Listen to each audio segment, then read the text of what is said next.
wir warten natürlich jetzt nicht mal eine Stunde. No! Wow! Hey Leute, fast Wochenende. Wie fühlt ihr euch? Geht es euch gut? Sind wir noch live? Ja, wir sind schon live, oder? Ja, doch, das funktioniert ja schon irgendwie. Wenn alles so das Zeug so schnell muss gehen, dann bin ich aber verwirrt. Aber das gibt's. Das ist nicht so tragisch. So. Und irgendwie...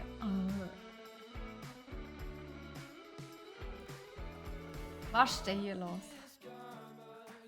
Jetzt soll ich doch einfach nur schnell mich auf Twitter anmelden. Damit ich schnell den Tweet retweeten kann. Und jetzt irgendwie... Jetzt müssen wir ausgeloggt. Frechheit.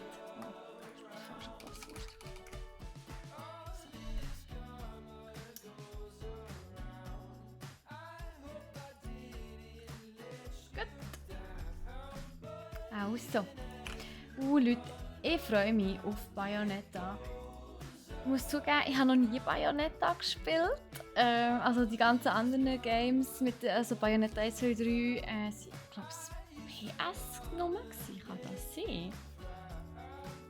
Ich weiß es gar nicht. Auf jeden Fall ist Bayonetta immer ein bisschen an mir vorbeigegangen, bis Bayonetta 3 ist rausgekommen. Und auch das hat mich irgendwie nicht so wirklich interessiert. I don't know, das Hack and Slay und so irgendwie war nicht ganz so mies gewesen. Darum habe ich es eigentlich mehrheitlich immer ignoriert. Aber jetzt ist ja Bayonetta Origins rausgekommen, also effektiv ein Sequel, und zwar sehr weit in die Vergangenheit. Also wir tauchen in die Kindheit eigentlich von der Bayonetta ein, wo sie eben noch nicht Bayonetta heisst, also wo sie noch nicht Bayonetta war, wo sie noch nicht so eine Badass-Kämpferin war, mit den Pistolen an dabei. Von dem her, ja, bin ich gespannt, was da auf uns zukommt, vor allem mit dem Lost Demon. Und ja, mal schauen, was sie dazu getrieben hat, sage ich jetzt einmal, so zu werden, wie wir sie kennen. Also ich meine, ich weiss ja natürlich schon, wer sie ist. Einfach das Gameplay hat mich nie interessiert, muss ich zugeben. Aber wir haben ja im Podcast schon ein bisschen darüber geredet, am Montag, beziehungsweise am Dienstag ist der Podcast rausgekommen. Und schon dann habe ich mir gesagt, das Spiel sieht so schön aus. Also es ist traumhaft. Also schon allein einfach vom Grafikstil her. Ihr seht es ja jetzt gerade. Ich muss noch schnell, ich habe natürlich alles schon eingestellt. Aber es ist immer so ein bisschen das Zeug auf der Switch muss man immer ein bisschen mehr einstellen als auf dem PC, nicht wahr? So, oder würde ich meinen, wenn ihr ja nicht auch irgendwelche Fragen oder etwas habt, oder ja, dann switchen wir gerade direkt ins Gameplay. Ohne grosse Umschweifen. Genau, da sind wir. Nein, das wollte ich nicht schauen. So, hier. Bayonetta Origins. Cereza, The Lost Demon. Cheshire heisst er. Oh, ich freue mich.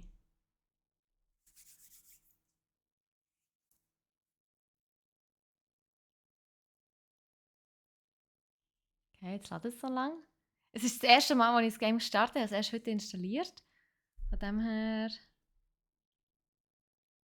Es kann immer ein bisschen länger dauern. Aber es lädt, ich sehe es. Da unter der Facecam, hinter meinem Gesicht sozusagen, tut sich etwas. Das Ladensymbol. Aber in Cereza-Style. So ein Möndli und was ist das andere? Geistli oder so. Keine Ahnung, ich weiß nicht, was es darstellen soll. Well. Vielleicht tut einfach meine Switch schon langsam nicht mehr so. Ist auch schon ein älteres Marché. Die habe ich, glaube an Tag 1 habe ich die gekauft, als sie rausgekommen. Ja, von dem her Die neueste ist sie sicher nicht mehr. Die schnellste ja nicht. Ah, jetzt.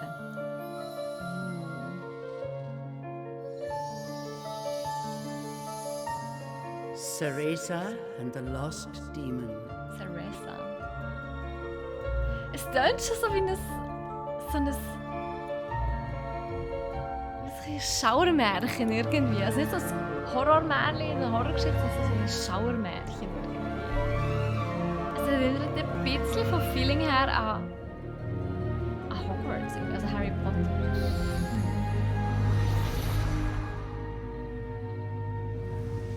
Cereza and the Lost Demon. Neues Spiel.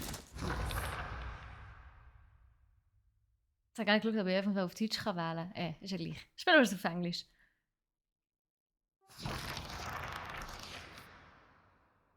Long ago, Vor there langer existed Zeit two existierten clans, zwei the Clans. Lumen Sages of Light and the Umbra Witches of Darkness. Together they controlled a mysterious power. The clans put in place strict laws to ensure that strife would never consume them. But a pair of star-crossed lovers broke this rule, and a child was born with the blood of both sage and witch. Aha. It was a beautiful baby girl. Hey Spoo, wie geht's dir? As punishment for their forbidden love, the pair were torn asunder. The girl's sage father was exiled to a far land, and her mother locked away in a solitary jail. So gemein. The witch clan took in the young girl, but she grew up shunned as a pariah, cursed by the circumstance of her birth. Ja, super. Her one comfort was the night she snuck into the village jail to visit her mother's cell. Her Aww. mother passed each grueling day barely able to so much as move in her cold cell. But when her daughter came to visit, the witch always showed her a loving smile. But even this small happiness eventually came to an end. On the night of the girl's 10th birthday, her mother was to be moved to a deeper cell, where even the faintest memory of daylight could not reach her. What? Wie In gemein. desperation, the girl tried a daring rescue, but with only a child's strength, the attempt was in vain. Brutal. More alone than ever before, the young girl clung to all she had left. A stuffed cat named Cheshire, which her mother had made for her long ago. Many moons have since passed. Turning her back on the village, the girl was taken in by an exiled witch who lived on the outskirts of town. Under her strict guidance, the girl continued to train in the ways of the dark arts. Lucy, She was stop. determined to be a powerful witch and one day save her mother. Her name was Cereza.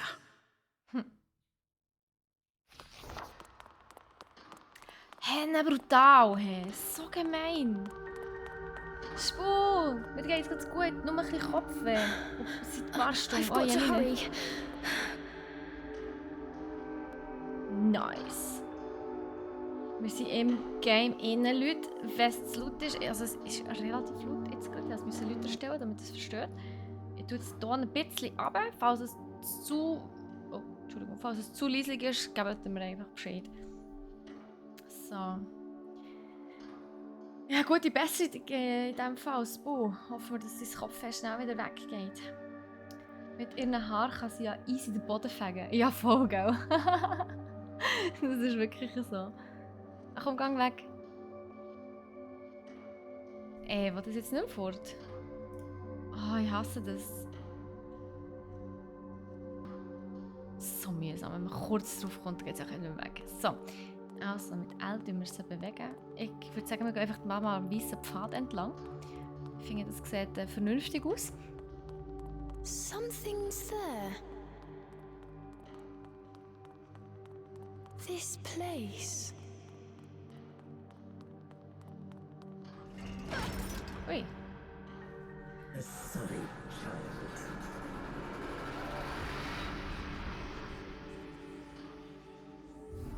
Ich fühle mich ein bisschen diskriminiert. Oh. Hey, nein. Als ob sie etwas dafür könnte, weisst du? Als ob sie etwas dafür könnte, wer sie ist. Be trusted. Why would you say that?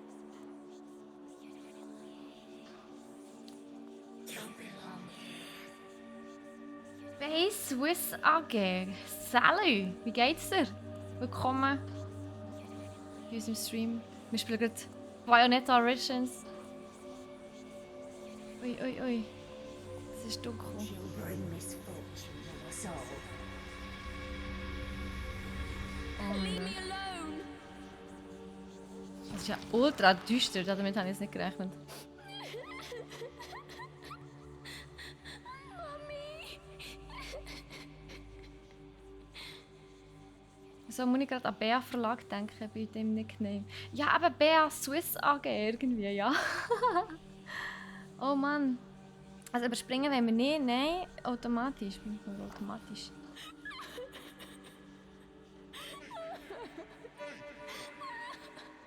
Hey! Oh mein Gott. What do you think you're doing? Cereza, you're almost out of time. This is your last chance. If you don't hurry, you may never see your mother again. John, I can't. Hey Hamster, wie geht's dir? Oh, you big baby. Come on, I'll lead the way. Eigentlich ist es überhaupt nicht spooky. Eigentlich ist es ein Märchen. Also es ist meiner Meinung nach erinnert es eigentlich mehr an ein Märchen. Märchen sind ja auch öfters mal ein bisschen spooky, ne? Ja. Jetzt muss ich noch hüpfen, oder was? Here, use this. Oh, das ist ja nett. Wow, Sean, you're amazing. Ich muss mal etwas machen. Hurry. Ja, und jetzt? Da rauf. Ah, das ist ja mega chillig. Ich muss literally nichts machen. Sie hüpft von allein. Jetzt weiss ich, warum es in den Reviews so geheißen hat, so, ja, es ist ein mega entspanntes Spiel. Wo du einfach wirklich gar nicht viel musst machen musst. Kannst dich ein bisschen auf die Story konzentrieren. Dann kann man sich ein bisschen auf die Story... I can't run that fast. Oh. Auf das fast? Wegen so der British Accent.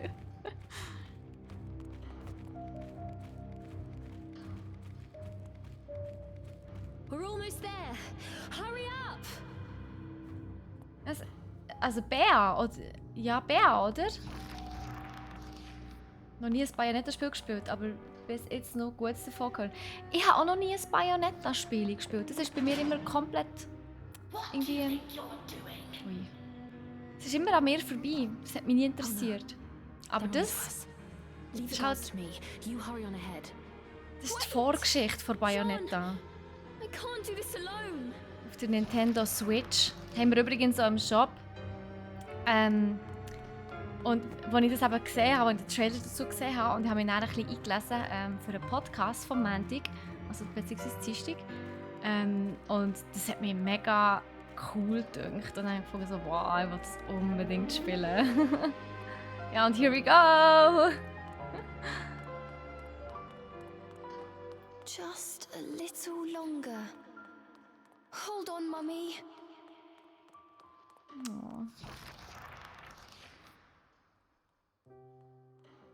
Mir geht's auch gut. Merci, Hamster. Freue mich aufs Wochenende. Bin ein bisschen müde.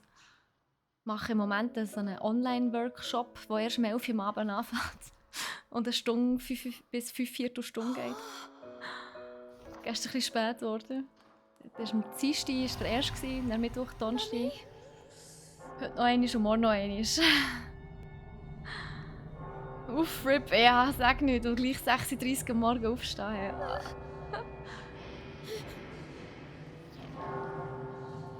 Hey, das ist noch stylisch. Sollen wir hier auch so ein kleines Diamantchen herhängen? Dann bambelt das da so um. Ich finde das noch cool.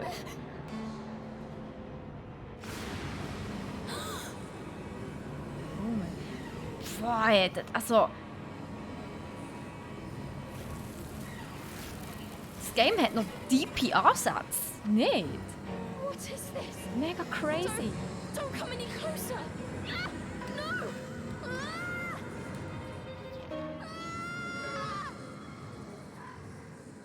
Hey, wie brutal ist das gerade? Holy shit. Oh, Jesus Gott, ey. Who are you?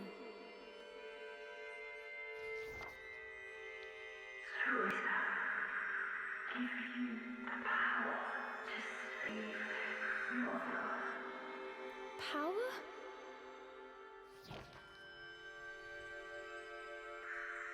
Avalon Forest.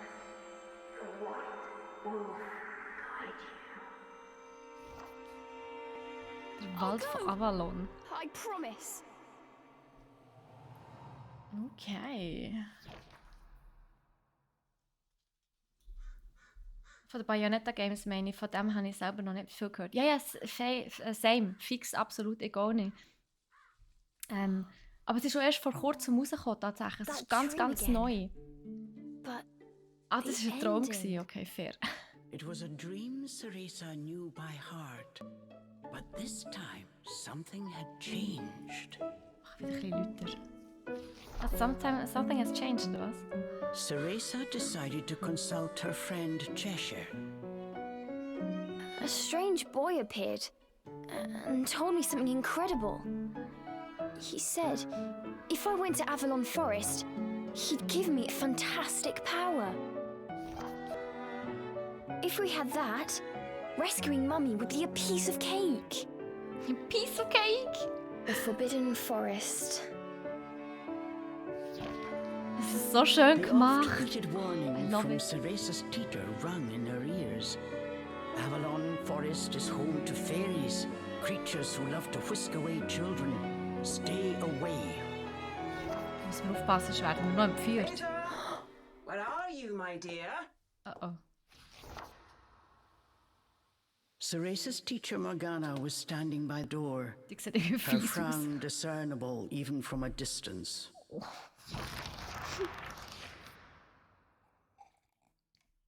Ihre Aura ist schon so... So Madame Umbridge-Style.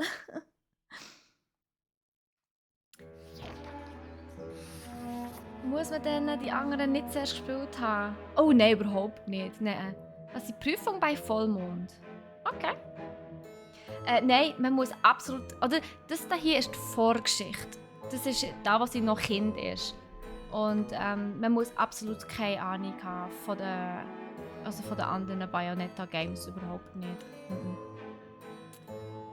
Es ist ja auch vom Style her komplett anders, vom Gameplay her komplett anders. Also von dem her nö, braucht man nicht.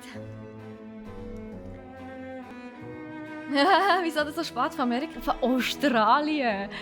Sie, die die Workshops macht, ist in Australien und ich habe das irgendwie nicht geschnallt und habe mich einfach mal angemeldet, weil ich es spannend gefunden habe.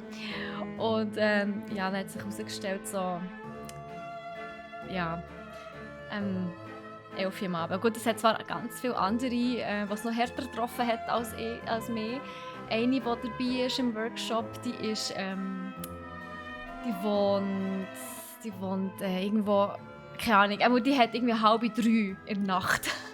Das ist auch sick. Aber es gibt zum Glück Replays. Aber Replay ist immer so ein bisschen etwas anderes, finde ich, als wenn man wirklich live dabei ist. Ah, ich sehe, ja, das sind gute 8 bis 9 Stunden, je nachdem, wo genau in Australien Sitz ist. Ja, das ist so, ich weiß es nicht genau. So, also Kapitel 1. Die Prüfung bei Vollmond. Hey, aber seht ihr, der Stil, der Stil, der ist mega hübsch. Ah, ich liebe so Games. Also wirklich. So, mittels L kann man speichern bei diesen Laternen dort. Okay. An bestimmten Stellen der Handlung speichert das Spiel automatisch. Okidoki. Ausruhen. Speichern. So sieht das dann aus. Gut. Das ist bestätigt. Das habe ich ja jetzt. Bestätigen. Ah, so. Ah. Gut.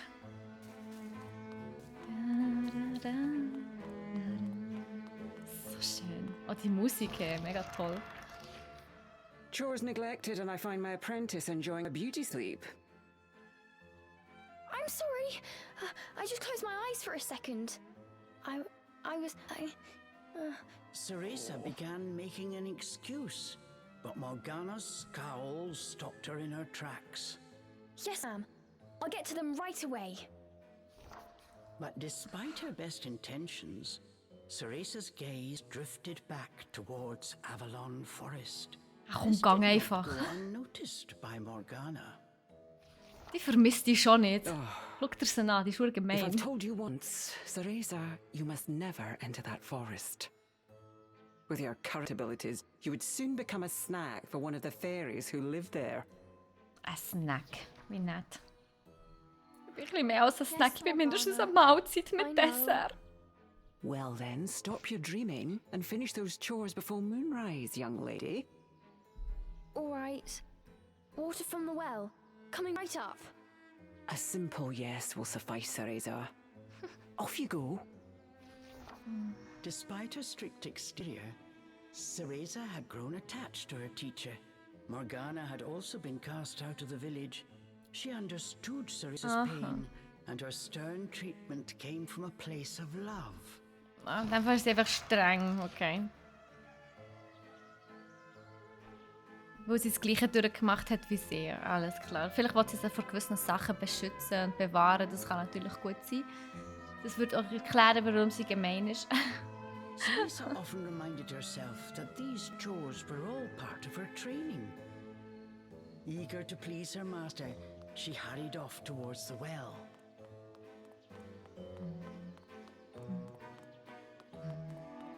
Oh, ist das? Durchsuchen. Ah, was ein süßer kleiner Fisch. Ich hoffe, du wirst eines Tages groß und stark.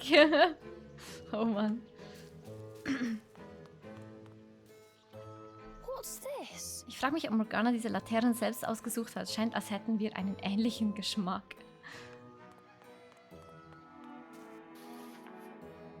Süße kann viele Dinge mit Elle überprüfen, also versuchen Elle an allem, was dir ins Auge sticht. Okay.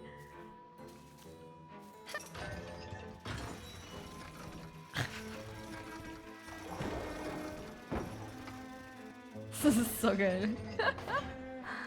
Ah. Das ist wirklich schön gemacht, bis das alles gezeichnet hast. Einfach auch Hammer, hä? Das ist schon speziell alles mit L machen. Normalerweise macht man alles mit A. Fetching a pail of water.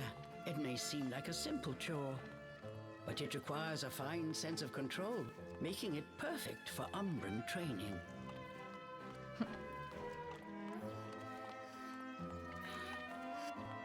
Die Musik finde ich irgendwie auch mega schön. Es hat so etwas mega Entspannendes, aber gleich auch so ein bisschen, das ist so ein bisschen märchenhaft. After laying eyes on the full bucket, Morgana gave a small nod of approval. Good. Now collect the herbs from the garden. Sie wartet einfach der, bis ich wieder zurück bin. At the thought of herbs, Fata Morgana. Ceresa could not help but make a face. Schön wär's. This is one job she wished could be forever stricken from her regimen. Do we have a problem? No, ma'am. Trying not to think about the task awaiting her, Ceresa headed towards the herb garden. Also das macht sie anscheinend nicht so gerne. The herbs in Morgana's garden were not your common basil or thyme. She grew infernal plants with an absolutely foul stench. Das Inferno-Gewächs, das ganz übel They stinkt. typically Okay. burrowed to avoid sunlight, but a little bit of magic made them pop right up. Kein Wunder, ich bin kein Fan davon. Was haben wir hier? Ah. Der Ausblick von hier ist herrlich. Ich könnte ewig einfach nur hier herumstehen und dann gibt es Ärger. Ja, fair. Shit, das habe ich voll verpasst, wo ich her muss für den Garten. Hätte ich links oben müssen. Ich war voll abgelenkt gewesen.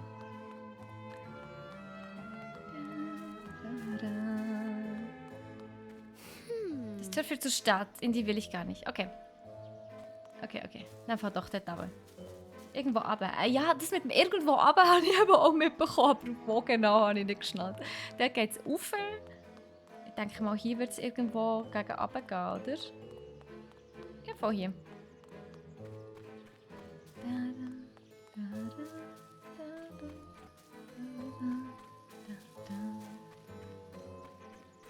Mega schön. Also es ist mega detailverliebt, obwohl es eher simpel ist vom Stil her. Das ist echt cool. Also Hexenpuls ist eine elementare Umbra-Kunst, die Tanzbewegungen nutzt, um Ziele mit magischer Energie zu füllen. Ceresas Hexenpuls lässt Pflanzen aus Inferno wachsen. Halte ZL gedrückt und neige L zur rechten Zeit in die richtige Richtung. Okay, probieren wir es mal. Hier kommt eine Portion Magie. Oh wow.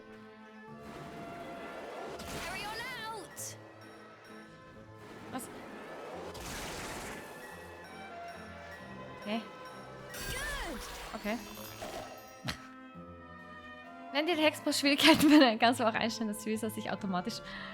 Nein, also ein paar Sachen dürfen wir schon noch manuell machen.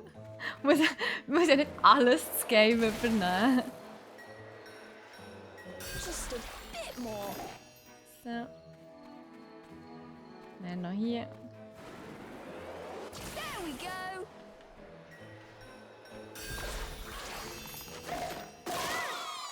Oh shit! Was ist denn das? Dornenfessel. Halte ZL gedrückt, um infernale Dornen zu beschwören, die Gegner fesseln können. Dies gelingt nur, wenn die Fessel aufgeladen ist. Okay. No one told me they could do this. Wähle den Fluss von süß Dornenfessel. Ah! Yes. Hey. Yes, I did it. Cereza was pleasantly surprised. She usually managed to make a mess with even this rudimentary magic. Sie ist nicht so die begabteste in diesem Fall. Morgana's face.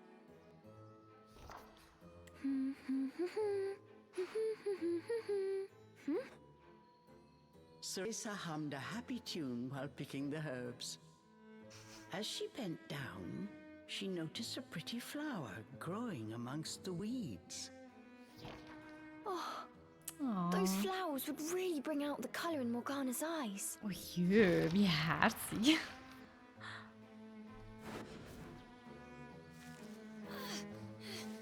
Sieht schwer aus, aber... Okay. Ugh, I wouldn't mind if it weren't for the smell. Du musst das nächste Mal so einen nassen Klemmer drauf tun. Oh, da kann ich auch nicht runter, oder? Oh. Haha, geil.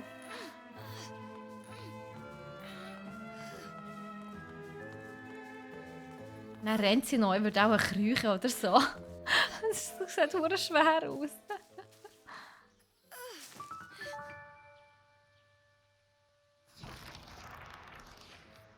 Cereza proudly gave the basket to Morgana. It was full to bursting. How about that, Morgana? Quite the harvest, wouldn't you say? I also picked these violets. They're for you. I thought you might like them.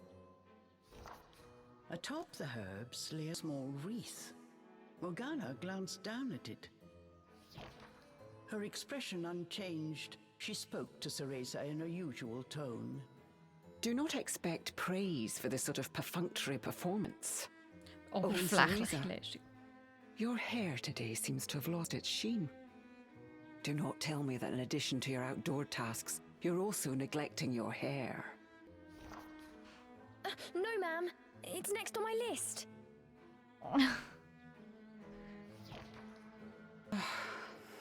Remember, Cereza, hair is the most versatile tool of an Umbra witch. It can be shaped into our armor, weapons, and even used as a medium for summoning infernal demons. As Geil. blood flows through veins, magic flows through a witch's hair. Care for it as you would your most precious tool, and defend it as you would your very heart. Understood. I'll make sure to finish up before training starts tonight. Good. Now get back to your chores. The shadows grew long. The moon will soon rise. With this, Morgana turned and walked back towards the house. Yes, ma'am. At times, Morgana's cold treatment got Cereza down. But she knew that Morgana cared for her and only wanted what was best for Sie her. hat den Blumenkranz an. Yeah! Immerhin. Making a quick recovery, Cereza resolved to finish her remaining chores in record time. Alright, in jener Nacht.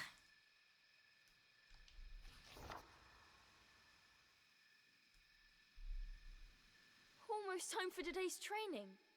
I'd better Was? hurry, or I'm in for another lecture. Training ist in Nacht. Ah. Das ist aber nicht. Ja, woher muss ich rein? Das ist aber nicht sehr kinderfreundlich, in der Nacht zu trainieren. Okay. Oh. Ist das Training dort oben in dem Fall? Ah, alles klar. Ich speichere jetzt mal nicht. Ich vertraue darauf, dass die Switch nicht abstürzt.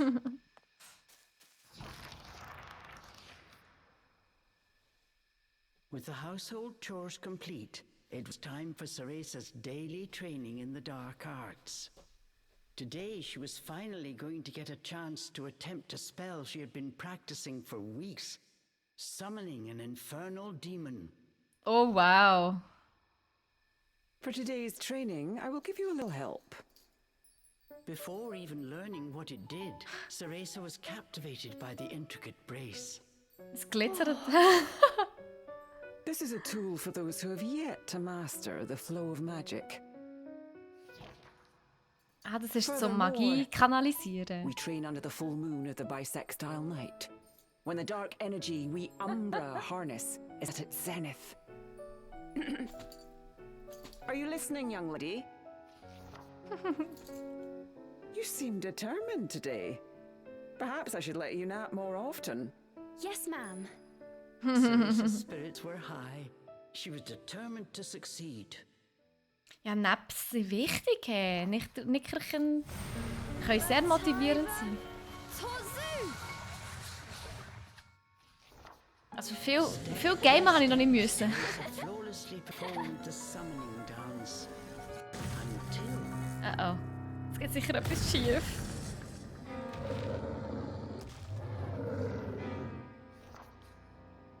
this looked like trouble. Unless bound by hair, there would be no way to control the demon.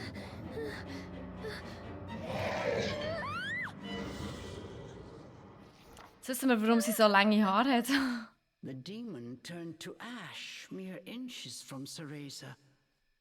Without a proper medium, demons will soon die in our world. Hey, was ist We hier are passiert? finished for today. Was schau!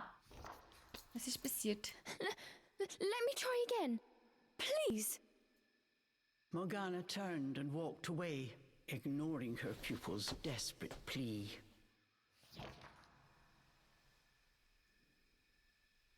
What kind of witch fears her own summoned familiar?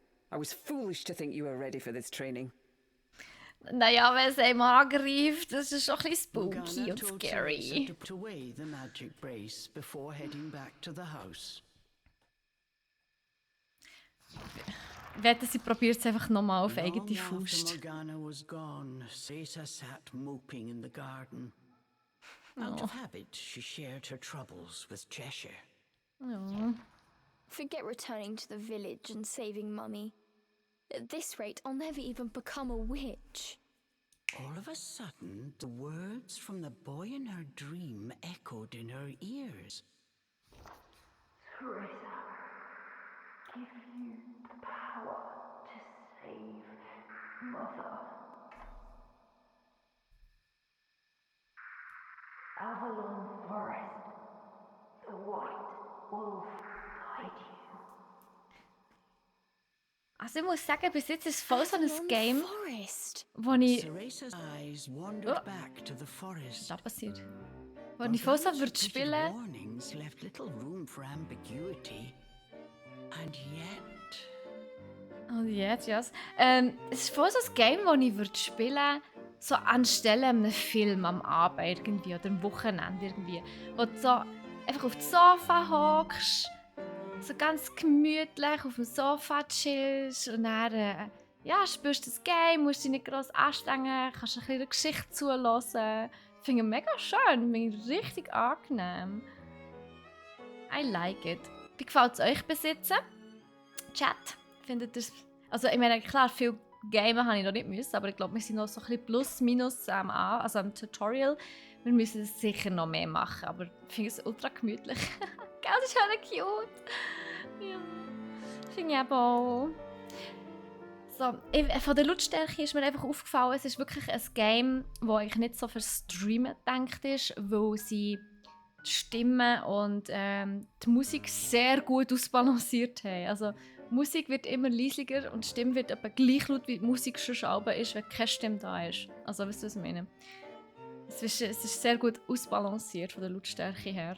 Darum bin ich immer ein bisschen rumschrauben bei der Lautstärke im Stream und probiere es einigermaßen für euch anzupassen, dass ihr mich gut versteht, aber dann auch gleich gut versteht, was sie sagen. Es ist ein bisschen hin und her, aber ich hoffe, es ist okay für euch. Ich bin nebendran am Lurk, ein bisschen im Scheffeln, darum sehe ich nicht alles. Muss ja auch nicht. So.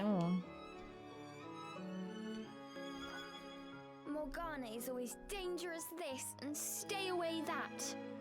How could a dank old forest be that scary a place anyway? Adults do often exaggerate to keep kids in a place. This thought got Ceresa's blood boiling. Grievances started bubbling up. Nothing I do is ever good enough for her. Did you see those herbs? Flawless! As she blew off steam to Cheshire, she noticed Morgana's brace shining in the moonlight. What are you saying, Cheshire? Take the brace and sneak into the forest? Morgana would give us a right smack on the bottom. Right smack on the bottom. Brightly, it was the ideal chance for a little surreptitious forest excursion. Aww. I mean, if I just had another chance to get the hang of it, I could have gotten that demon totally under wraps.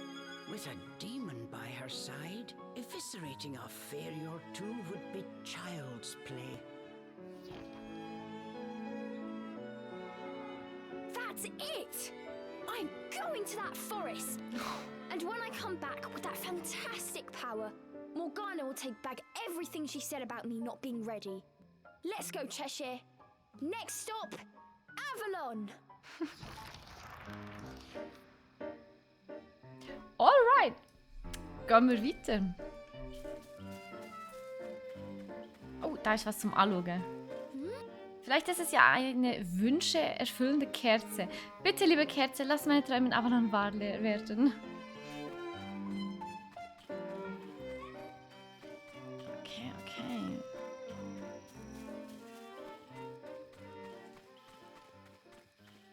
Jetzt sneaken wir also einfach mitten im Dunkeln, mitten in der Nacht. Ceresa der shivered Wald. at the thought of what lay ahead.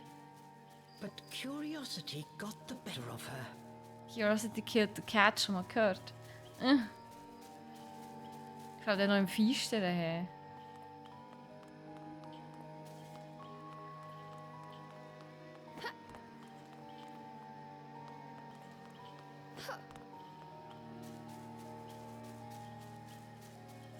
Let's go, Cheshire. Eine Lichtung. Es ist doch typisch, Lichtungen sehen immer so aus, als würde gerade etwas passieren. Irgendwie. So ein Bossfight oder so. Aber das scheint hier nicht der Fall zu sein. Finde ich auch nicht so schlecht. Sag ich auch nicht nein. And so Ceresa threw caution and her teacher's warnings to the wind and set out towards Avalon Forest. Little did she know that what lay waiting in those dark woods would change her fate forever.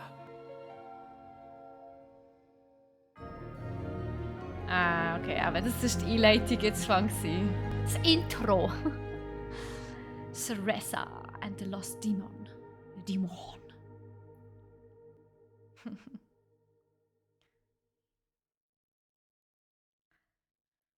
Ah, mega cool. Mir gefällt es Hände. Oh, sorry, ich bin gerade ein bisschen müde von dem Workshop so spät am Abend. Kapitel 2. Die Reise ins Unbekannte.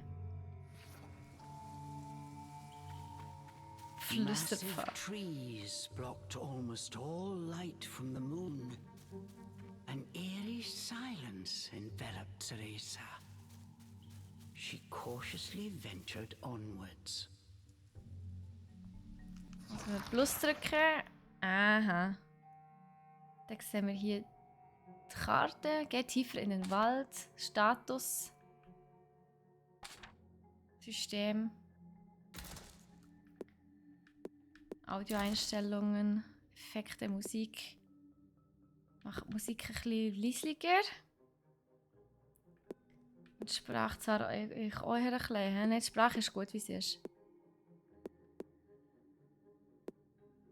Was Position? Aha! Oh wow! Ceresa, Ceresa, Ceresa. Das ist echt speziell. Man kann einstellen, von wo das... Ceresa and the Lost Demon.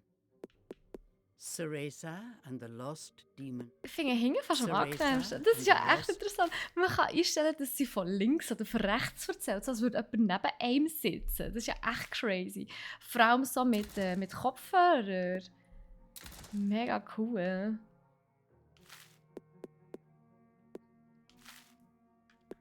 Reiseweisheit, laden, das ist gut so. Oh, auch noch nie gesehen. Ich auch nicht. Das ist echt speziell. He. Das ist wirklich, als würde jemand neben einem sitzen. Vor allem immer, wenn man hier an einem Busch vorbeiläuft, der vibriert der Controller. Und der, ich meine, sie stacheln. Ich dachte so, es sieht fies aus. Ui, ui. Don't surprise me like that! Die sehen irgendwie aus, als würde sie mit der Zeit noch weggehen. Oder kann ich da... Moment, ich kann ja zaubern. Oder nein, geht das jetzt hier nicht? Nein, anscheinend nicht, okay.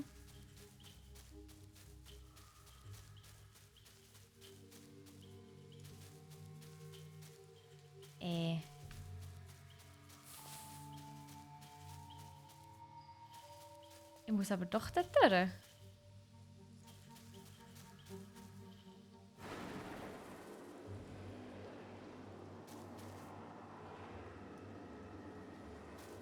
Hä?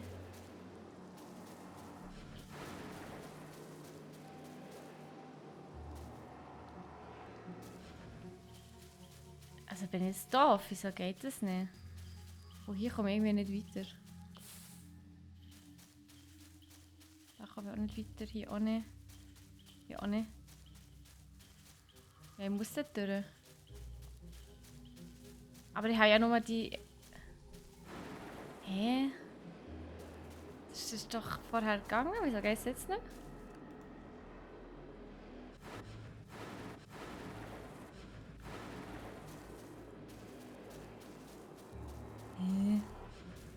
Hä?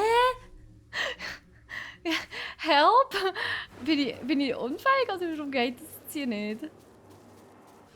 Also ich muss mit ZL, muss ich das machen? Und dann muss ich eigentlich... Weil anders... Ich meine, ich muss ja da rauf irgendwie. Oder, aha, oh. Okay, das hat jetzt niemand gesehen.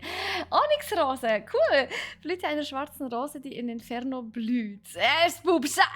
Du hast nichts gesehen, du hast nichts gesehen. Wird wegen ihrer magischen Energie auch häufig von den Feen angepflanzt. Okay.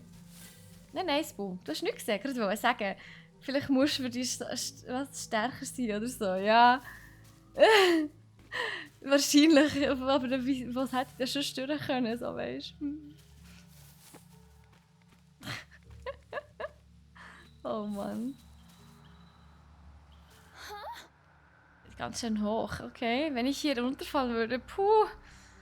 Ja, dann würdest du auch ein paar Sachen brechen. He? Kann ich hier drüber? Don't look down.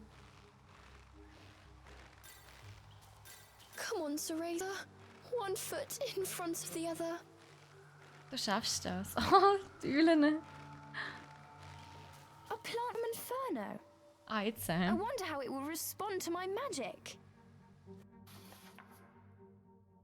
Diese Inferno-Pflanzen sind größer als die Kräuter in Morganas Garten. Um sie vollständig wachsen zu lassen, wird mehr Magie des Hexenimpulses nötig sein. Halt ab jetzt hat er gedrückt, bis der Hexenimpuls dir mehrmals glückt und lass bloß zwischendrin nicht los. Okay.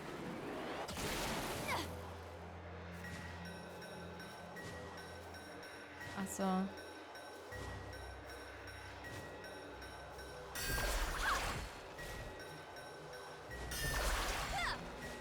Aha, okay.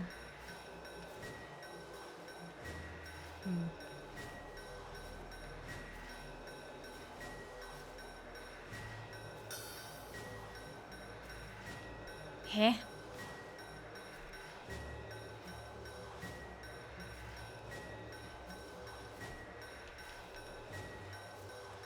Ich kann nicht mehr machen.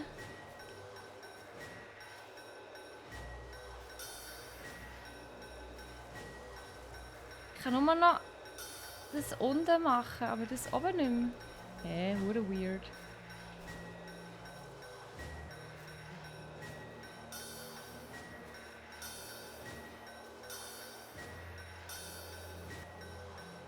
Aber ich muss ja... Hä? Wieso?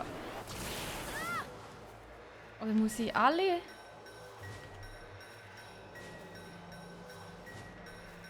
Nein, oder? Hä? Hä? Ich komme irgendwie nicht so draus. Ich probiere es einfach nochmal. Ja, ja, schon, aber...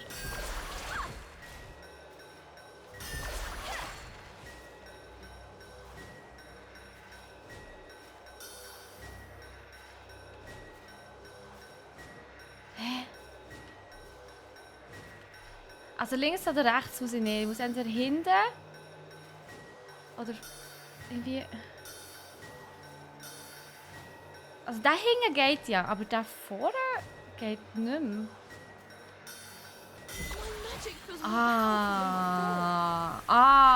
Brace? Okay, ich muss hinten und dann geht sofort vorne. Alles klar, ja. Nein, auf die Seite habe ich eben nicht müssen. Das ist eben das, was ich... Ist halt, man muss eine Game-Mechanik auch immer das erste Mal verstehen. Aber ja, jetzt ist es klar. Du musst immer dort, wo der Mond ist, und zwar schnell hintereinander. Ja. Oh ja. Aber gell, manchmal ist es gar nicht so selbst erklären. Du musst wirklich zuerst mal ein bisschen herausfinden. Avalon-Konfekt. Magische Energie von Avalon kristallisiert. Einmal abbeißen schon bereitet sich zaubernde Süße im ganzen Körper aus. Wow, sieht aus wie stachelige Popcorn oder so. Ist eigentlich hier? Kommen wir hier vom Weg ab?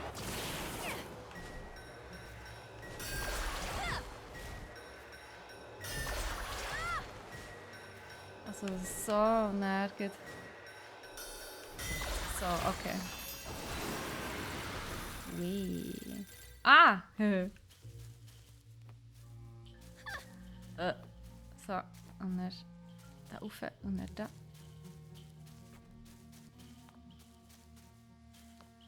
bisschen Auskundschaften hier. Da geht es auch noch mal hingern.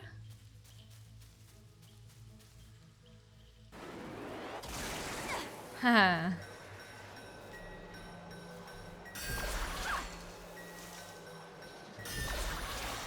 ein bisschen üben da.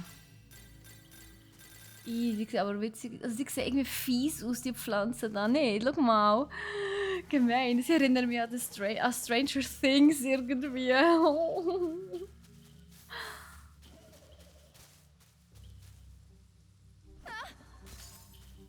So, von da sind wir.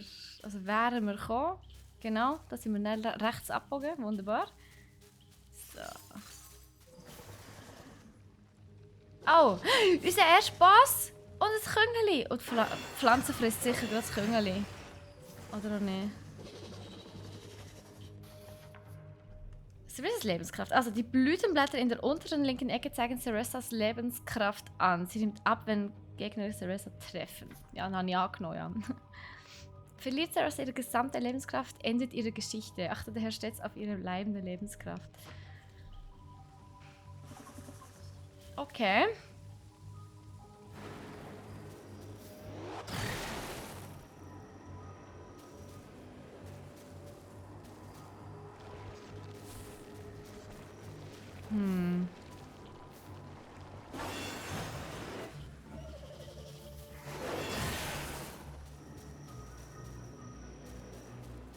Also ich muss einfach nochmal halten, okay.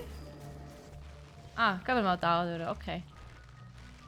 Wir müssen sie anscheinend gar nicht bekämpfen, sondern einfach so lange festhalten, bis wir nicht mehr anders durch können.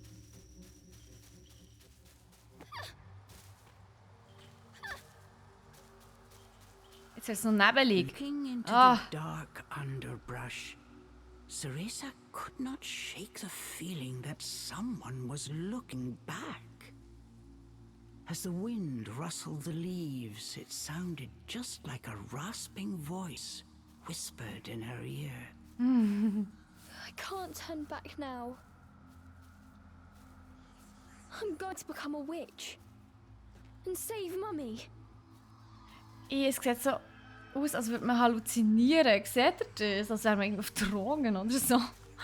What crazy.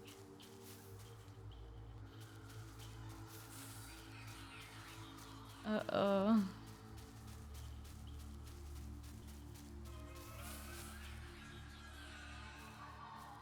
Yes! Ist doch ein bisschen gruselig. Ah! Holy shit.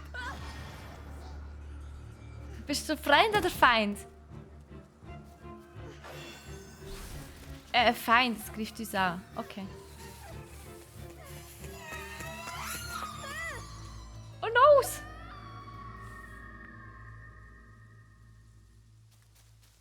Ja, es geht aus, als würde sie weichgehen oder so. Aber jetzt sind wir natürlich komplett lost, weil wir nicht wissen, wo wir durch müssen, oder?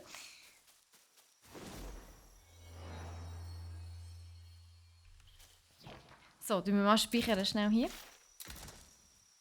Die überschreiben genau.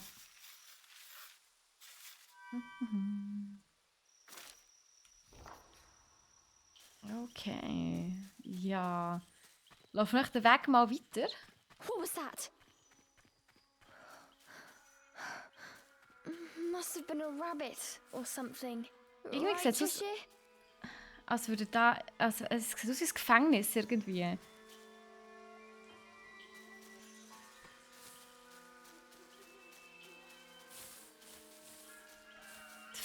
Die Flora wird auch immer wie spezieller. Oder sind das Schmetterlinge? Ui! In den Büschen hat es Zeug. Gut, wir gehen jetzt nicht jeden Busch anrammen. Wäre, glaube ich, ein bisschen aufwendig. Is someone out there?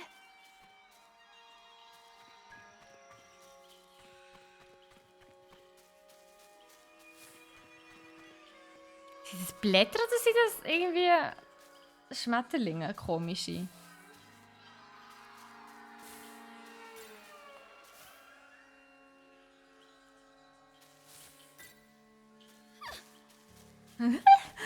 Oh Mann, das ist so. Oh oh. Bossfight, oder nicht? Ceressa could not shake the feeling she was being watched. Naja, gut, in einem magischen Wald ist es nicht so abwegig, Show yourself! wenn man And beobachtet then, wird. as if to answer her call,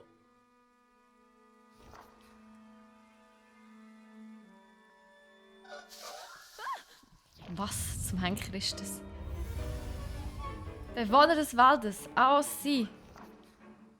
Oder Aoshi oder so. these were fairies, nefarious creatures who ensnare the souls of humans who venture into the woods to feed on their vitality.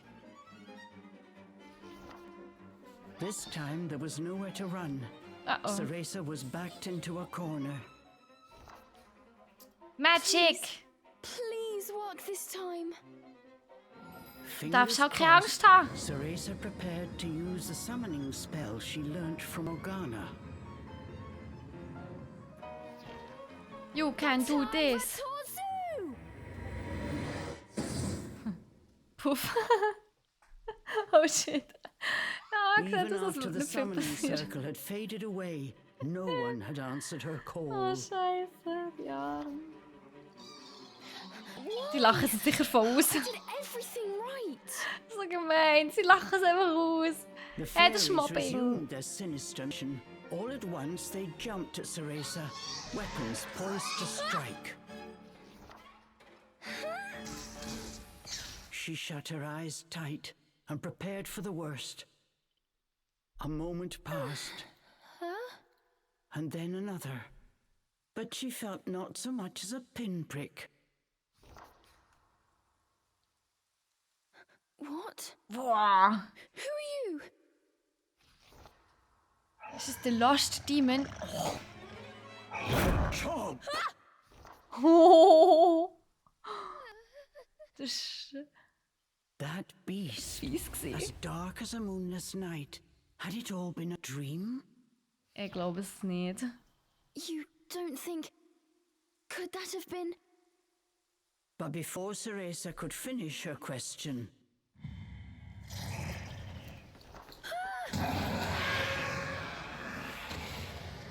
Ah, eine Kuh.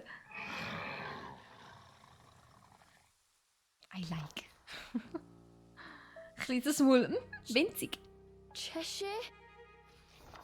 from its gaping War's aber maw, mega. extending ear to ear, fell a drop of thick slobber. Mann, wieso haben sie das so sabbernd müssen How machen? managed to summon a demon that has now possessed Cheshire? Ja, sieht grad so aus. As if in reply, the beast growled and bared its blood-red fangs. Just as Ceresa feared, a demon had indeed possessed her beloved stuffed cat. So The gemein. creature had desperately sought a medium in order to survive in our world. In lieu of hair, it settled for one made of felt. Aw. Looking around, the demon's eyes found Ceresa. It let out a low growl. After her initial terror, Ceresa realized that she was able to understand what the demon was saying. You want me to return you to Inferno? Now, how'd one go about doing that? Ceresa had her hands full calling a demon to this world. She hadn't even begun to study the spell to send them back. Ja, fair. Ceresa once again heard the demon's words, this time even more clearly. Send me back! Send me back! Aww. The demon's rage increased by the second, but there was nothing Ceresa could do. Out of patience, he pounced. Ja, das Biss ist gross geworden, hörst du? Ja, Claws wieder like da. daggers descended on Ceresa. Fies.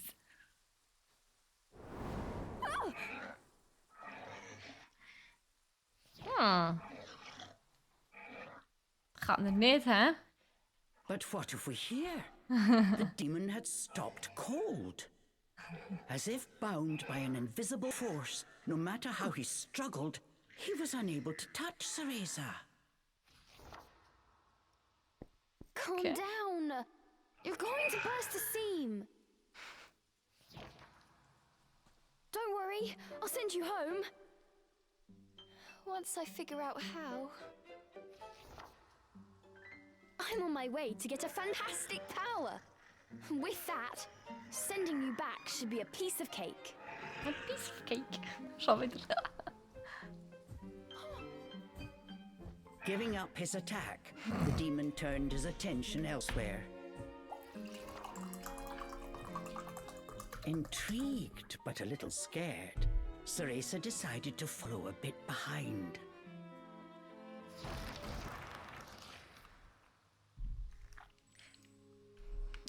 Jetzt spielen wir ihn. Okay. Die Dinger kann er kaputt machen. Alles klar.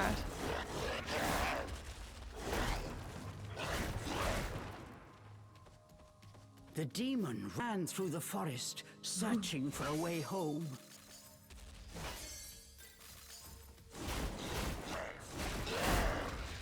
Also ihn steuern wir jetzt mit rechts. Also zum Rand neigen und springen. Okay.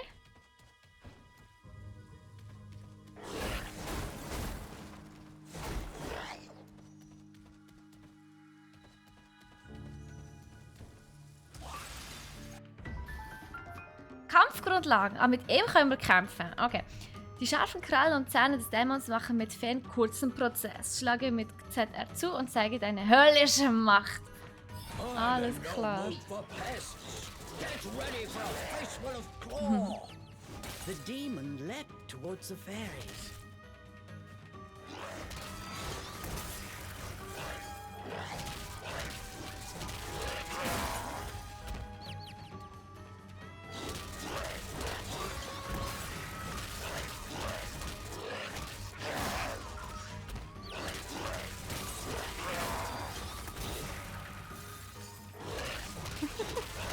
Es ist wirklich einfach nur so Hack and Slay, also man muss nicht viel machen.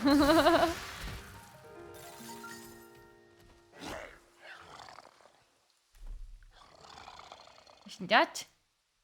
The demon slashed with his razor-sharp claws. But something felt off. His power seemed to escape him. Slowly but surely.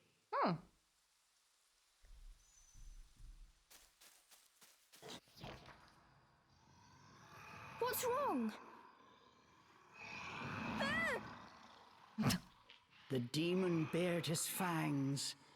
He was clearly suffering. Aww. Are you sick? Suffer. Or hungry, perhaps? Hungry. Gib mir einen Donut, please. Jetzt hätte As ich echt Cereza nur Bock auf einen approached, the Donut. demon felt the strength return to his body. In an instant, he felt right as rain. His body was linked to Cereza by powerful magic. Das Moving ist schon away mal from blöd. her robbed it of its energy.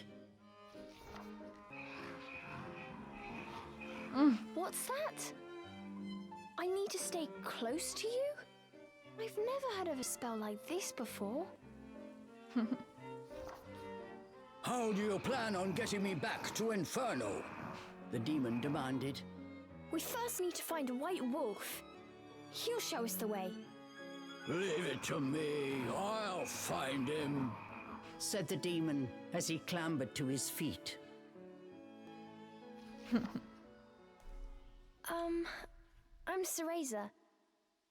What's your name? I have Cereza. no name, replied have the demon no name. curtly. You don't have a name? That must be terribly inconvenient. Though I must admit, I haven't the faintest idea about demonic manners. May I call you Cheshire? That's the name of the stuffed cat you decided to borrow after all. Well, I need to call you something. If you're going to make a fuss about it, why don't you just find a new body? Fine. I'll just call you whatever I please.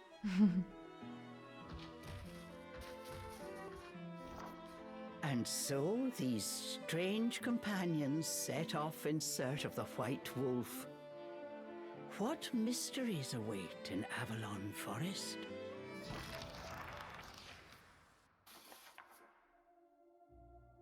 Gemeinsame Fortbewegung. Cereza und Cheshire können sich unabhängig voneinander bewegen. Cereza mit L und Cheshire mit R. Die beiden können nicht für lange Zeit weit voneinander entfernt sein, also achte auf den Abstand zwischen ihnen. Okay. Wiu. Very interesting.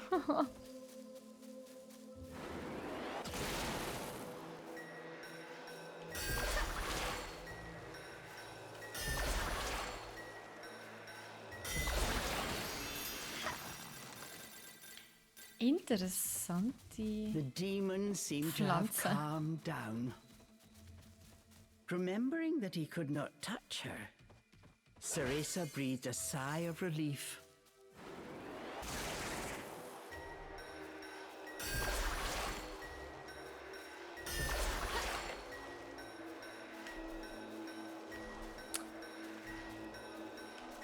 Hä? Dann muss ich zuerst. So, okay. Zuerst das untere. Alles klar. Die sehen giftig aus. Und das würde sie unglaublich stinken. Er kotzt fast. No! The pungent scent tickled Ceresa's nose. It was rosemary, often used to ward off evil spirits. Oh, ja gut, Rosmarin, böse Geister. Der kann er natürlich nicht durch. Er ist ein Soon as the Dämon! scent reached Cheshire, he pulled away, face scrunched up in disgust. It looked like demons could not Bisschen stand being stinken muss anywhere es. near the flower. Genau. Entferne dich nicht zu weit vom Ziel, bla bla bla, geh zurück zu XYZ, man kennt's. Ja gut, hier ist nochmal anders, wo man hier beide gleichzeitig kann steuern.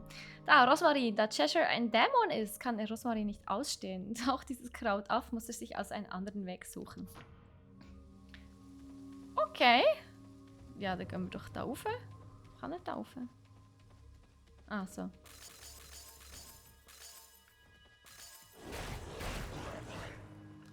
Also geht er... Oh Gott.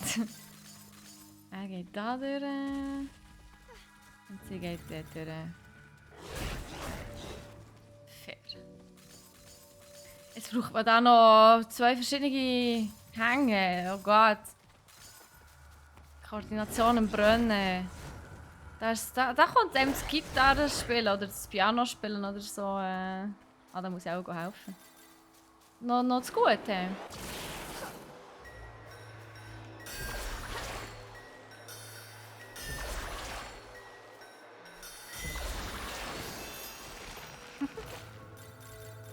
Cool.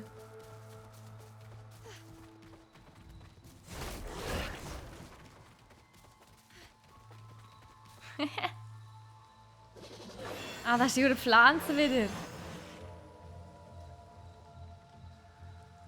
This was quite a pickle, but Ceresa knew how to get by without a scratch.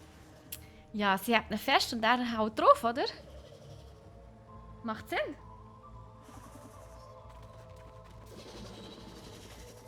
Cheshire, I've got it tied down. Finish it. Yes.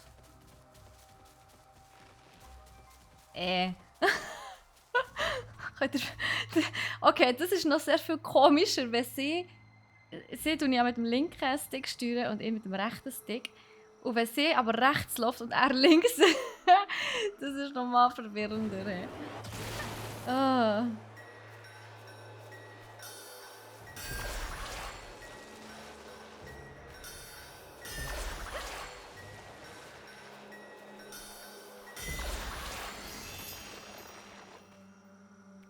Okay. Was machen wir jetzt 15 Mal, oder was? Ah nein. Ich will sagen. Das ist noch gut.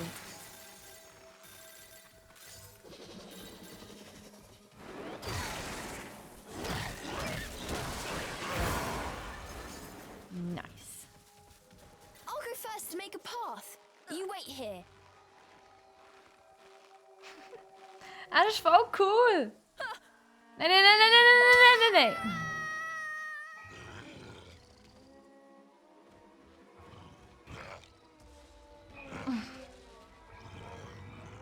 Oh no! Das ist jetzt nicht so gut. Adieu! Ja. Oh oh. Ich denke mal, wenn sie stirbt, stirbt er auch.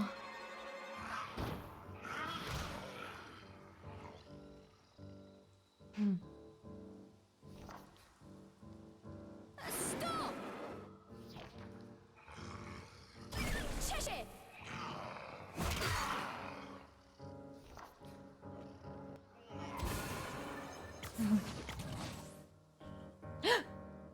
Er ist wieder das Plüschtier. All at once, Cheshire's body shrunk to its original cuddly form. No! Was ist jetzt passiert? Hat er seine Energie aufgebraucht, oder was? Ceresa ran to pick up Cheshire and held him tightly to her chest. Oh. In her arms, Cheshire felt his strength returning. Oh. Release me at once! Even in this form, the demon did not seem happy about being cuddled. Oh. Hold still, will you? Aber so normal Why ist doch you're etwas so Schönes. old, you can't walk on your own, right? I'll carry you until you can transform again. Not having a massive demon breathing down my neck will make it easier for me to calm down too. While far from pleased about being treated like a stuffed animal, the demon had no choice but to swallow his pride.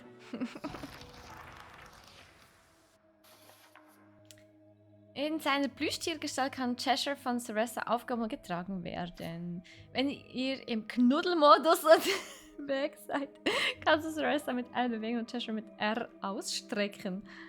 Okay, spannend.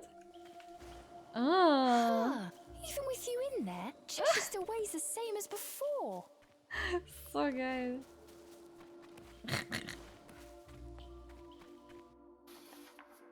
Modus wechseln. Du kannst jederzeit zwischen gemeinsamer und getrennter Bewegung wählen. Beide Arten haben ihre eigenen Vorteile. Im Bestienmodus bewegt sich beide unabhängig. Genau, drücke R, wenn du Cheshire im Knuddelmodus hältst, damit er hervorkommt. Und im Knuddelmodus bewegen sich beide zusammen. Drücke L im Bestienmodus, damit Cheshire wieder zu einem Plüschtier wird. Huh. So und so. Alles klar. Hier brauchen wir jetzt wieder so. Warte, wir mal schnell speichern. Ja, sie sind beide im Füßeln. Also er ist im Füßeln und sie ist im Schreiben. Hure herzig. Ja, beschreiben bitte. Knuddelmodus. Es braucht mehr Knuddelmodus in den Games. Gell, mega herzig, wie wir so gedacht haben. Knuddelmodus. Unglaublich. Was kann das? Das kann nichts, okay.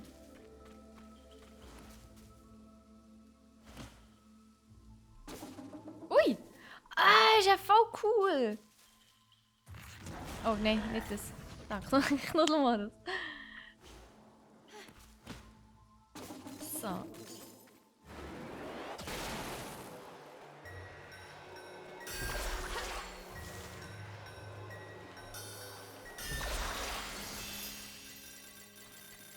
Okay, ein bisschen Sachen aufsammeln. Das ist doch auch gut.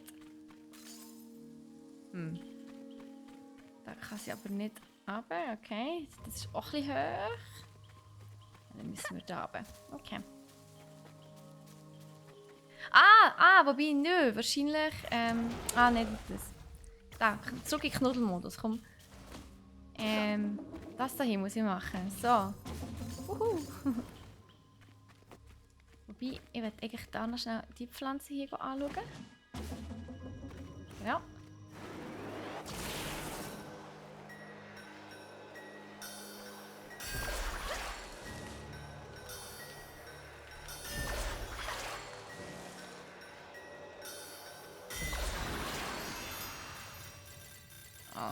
Das ist wieder so eine Stranger Things Pflanze. Hui! Es ist echt cool. Also, da bin ich wieder so mega Fan von so Sachen. Da glaube ich einfach, das sind also mega coole Games für Kinder. Also, wenn ich ein Kind hätte, würde ich das sofort mit dem spielen. Da haben wir wieder Rosmarin. No! Also, wo gehen wir Cheshire, dem I'll her? toss you up there. See if there's a way forward.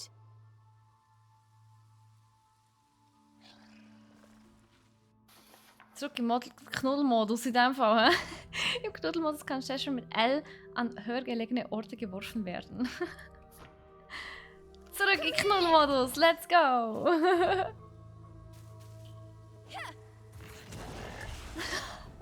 Das war aber knapp. Bis zu gross, also bei grossen bei zu großer Distanz oder Rosmarin im Weg, kann Cheshire nicht in den Knuddelmodus zurück, findet dann einen anderen Weg, um die beiden wieder zu vereinen. Okay, okay.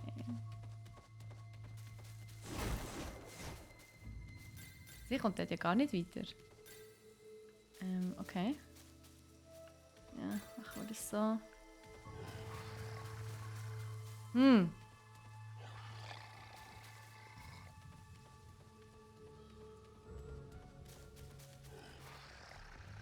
Ja, ist gut, du darfst da durchlaufen.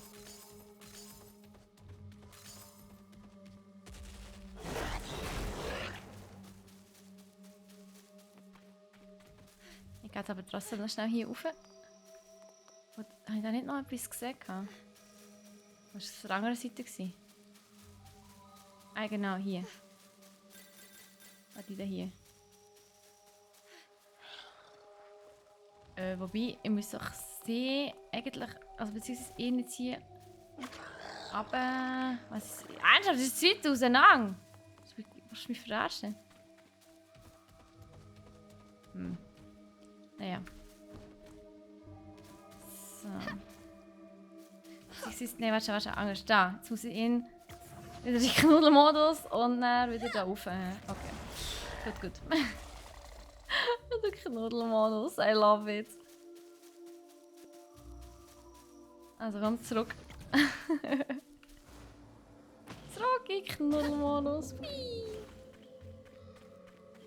Das ist noch speziell. Also da muss ich wirklich sagen, es hat echt noch... es hat echt noch viel so ganz neu. Also nicht so, dass ich es irgendwie mitbekommen hätte. So Gameplay-Möglichkeit. Also es ist wirklich einmalig bis jetzt. Get him, Cheshire!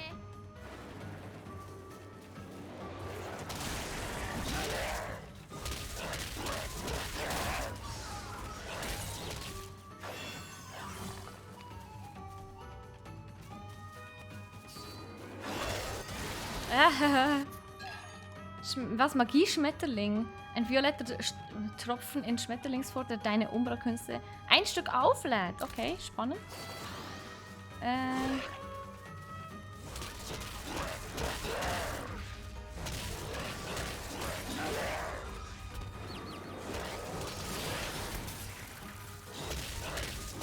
So.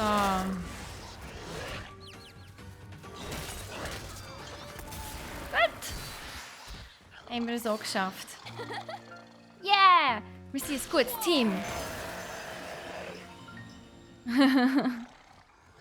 Ja. Eine Schatztruhe! Unsere erste Schatztruhe, Leute! A chest? Did the fairies make this? I wonder what's inside. Ja, dann mach sie auf. Yes! Aufmachen, let's go! Oh jö. Das Potion Heiltonikum. Jö, sieht das herzig aus. Umbra-Medizin in einer Blütenflasche, die einen Teil von Ceressas Lebenskraft wiederherstellen kann. Nur von dir hergestellt werden. Okay. Cool. So.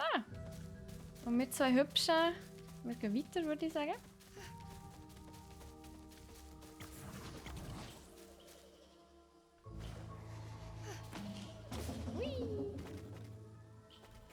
Aber ja.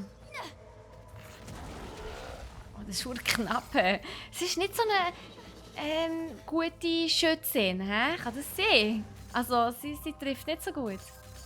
Ich hätte jetzt fast gesagt, sie schießt wie ein Mädchen, aber das wäre verdammt gemein. Aber ja, ich meine, sie ist ja auch ein... Oh. Ja, ich konnte noch festhalten, hä? Egal. Sie ist ja auch ein Mädchen. Sie ist 10, also darf man nichts sagen. Gut.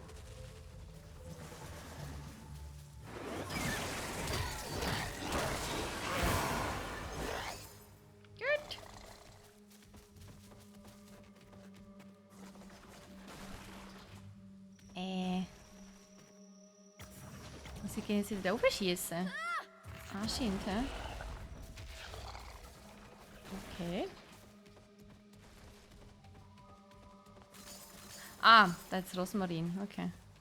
Es ist sehr spezieller Rosmarin. Ich habe noch nie so sättigen Rosmarin gesehen. Und jetzt?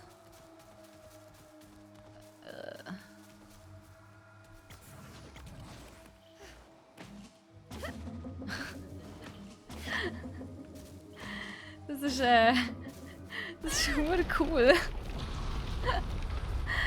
Dafür im Alter dann besser. Ja, sag nichts, Bus, sag nichts, ja. Oh, Scheiße, wie fies. Ah, oh Gott, wie cool.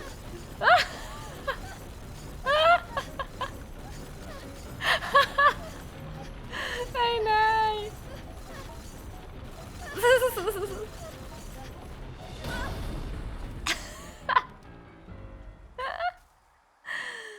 Okay, wow. That was not fun. Boah, das war lustig. Ist so nicht so. Hui. Ah, da hat es den Küngel, Lilo. Hoi zusammen. Oh, was haben wir denn dort? Items. What have we here? There Das were habe ich jetzt signs gesagt. that a witch had set up camp here. Unterschlupf, okay. Perhaps I'm not the first witch to enter this forest. Sieht ganz danach aus. Oh well, it means we've got a place to rest.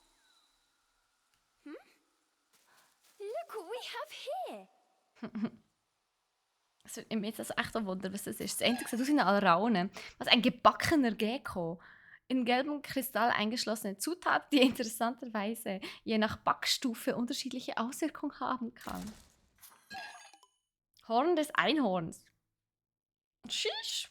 In roten Kristall eingeschlossene Zutat, die einem armen Einhorn abgeschlagen wurde. So gemein. Wird aufgrund des Glitzers auch zur Zierde verwendet. Das ist voll gemein. Mandragora-Wurzel. In grünem Kristall eingeschlossene Zutat, die wegen jeder Kleinigkeit wie verrückt zu kreischen beginnt. Also doch eine Alraune. Dafür ist Mandragora ein anderer Name für Alraune. Okay. Am besten tief im Rucksack verstaut. Ja, definitiv. Yeah, und neuer Unterschlupf. Kann man daher Unterschlüpfe. Große rote Bögen sind Unterschlüpfe, die sich bei Annäherung freischalten. Halt ja, Hinausschau. Heißt das, zu denen kann man porten, oder wie? Da sind wir jetzt. Das sind Laternen, das ist ein Unterschlupf. Cool. Durch das, dass es der erste ist, den wir gefunden haben, weiss ich noch gerade nicht, ob wir dann irgendwann noch mal hin und her porten. Das kann natürlich gut sein. Wir können brauen. Zuerst müssen wir mal speichern. Oder auch nicht. Wir dürfen noch nicht speichern. Wir müssen zuerst lernen, wie man braut. Das ist das Brauen-Menü. Hier sind ein paar Zutaten. Nachschub findest du im Wald. 16 Mal je. Wow, okay. Dies ist ein Gebräu. Findest du eins, lernst du. Das ist ein Rezept. Wähle aus, wie viel herstellen möchtest. Ich kann nur eins. Ja, ich möchte gerne anfangen. Sind alle Komponenten vorhanden? Vermische sie. Yeah.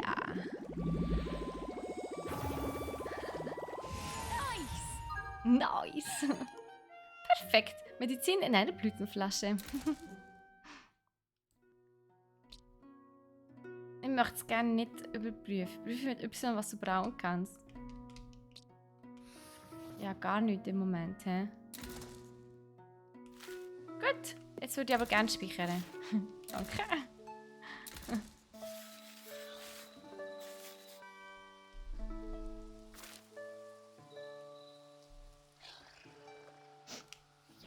So. Gut, jetzt haben wir das Nickerchen gemacht. Dann gehen wir mal schauen, was wir sonst noch hier so haben.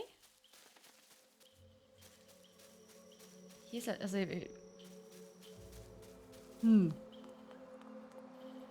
Ah, das ist einfach... Okay, hier ist nichts. Aber Hauptsache, dort geht der Weg hinterher. Ist okay, vielleicht kommt später mal etwas. Aber wir gehen in diesem Fall dort weiter.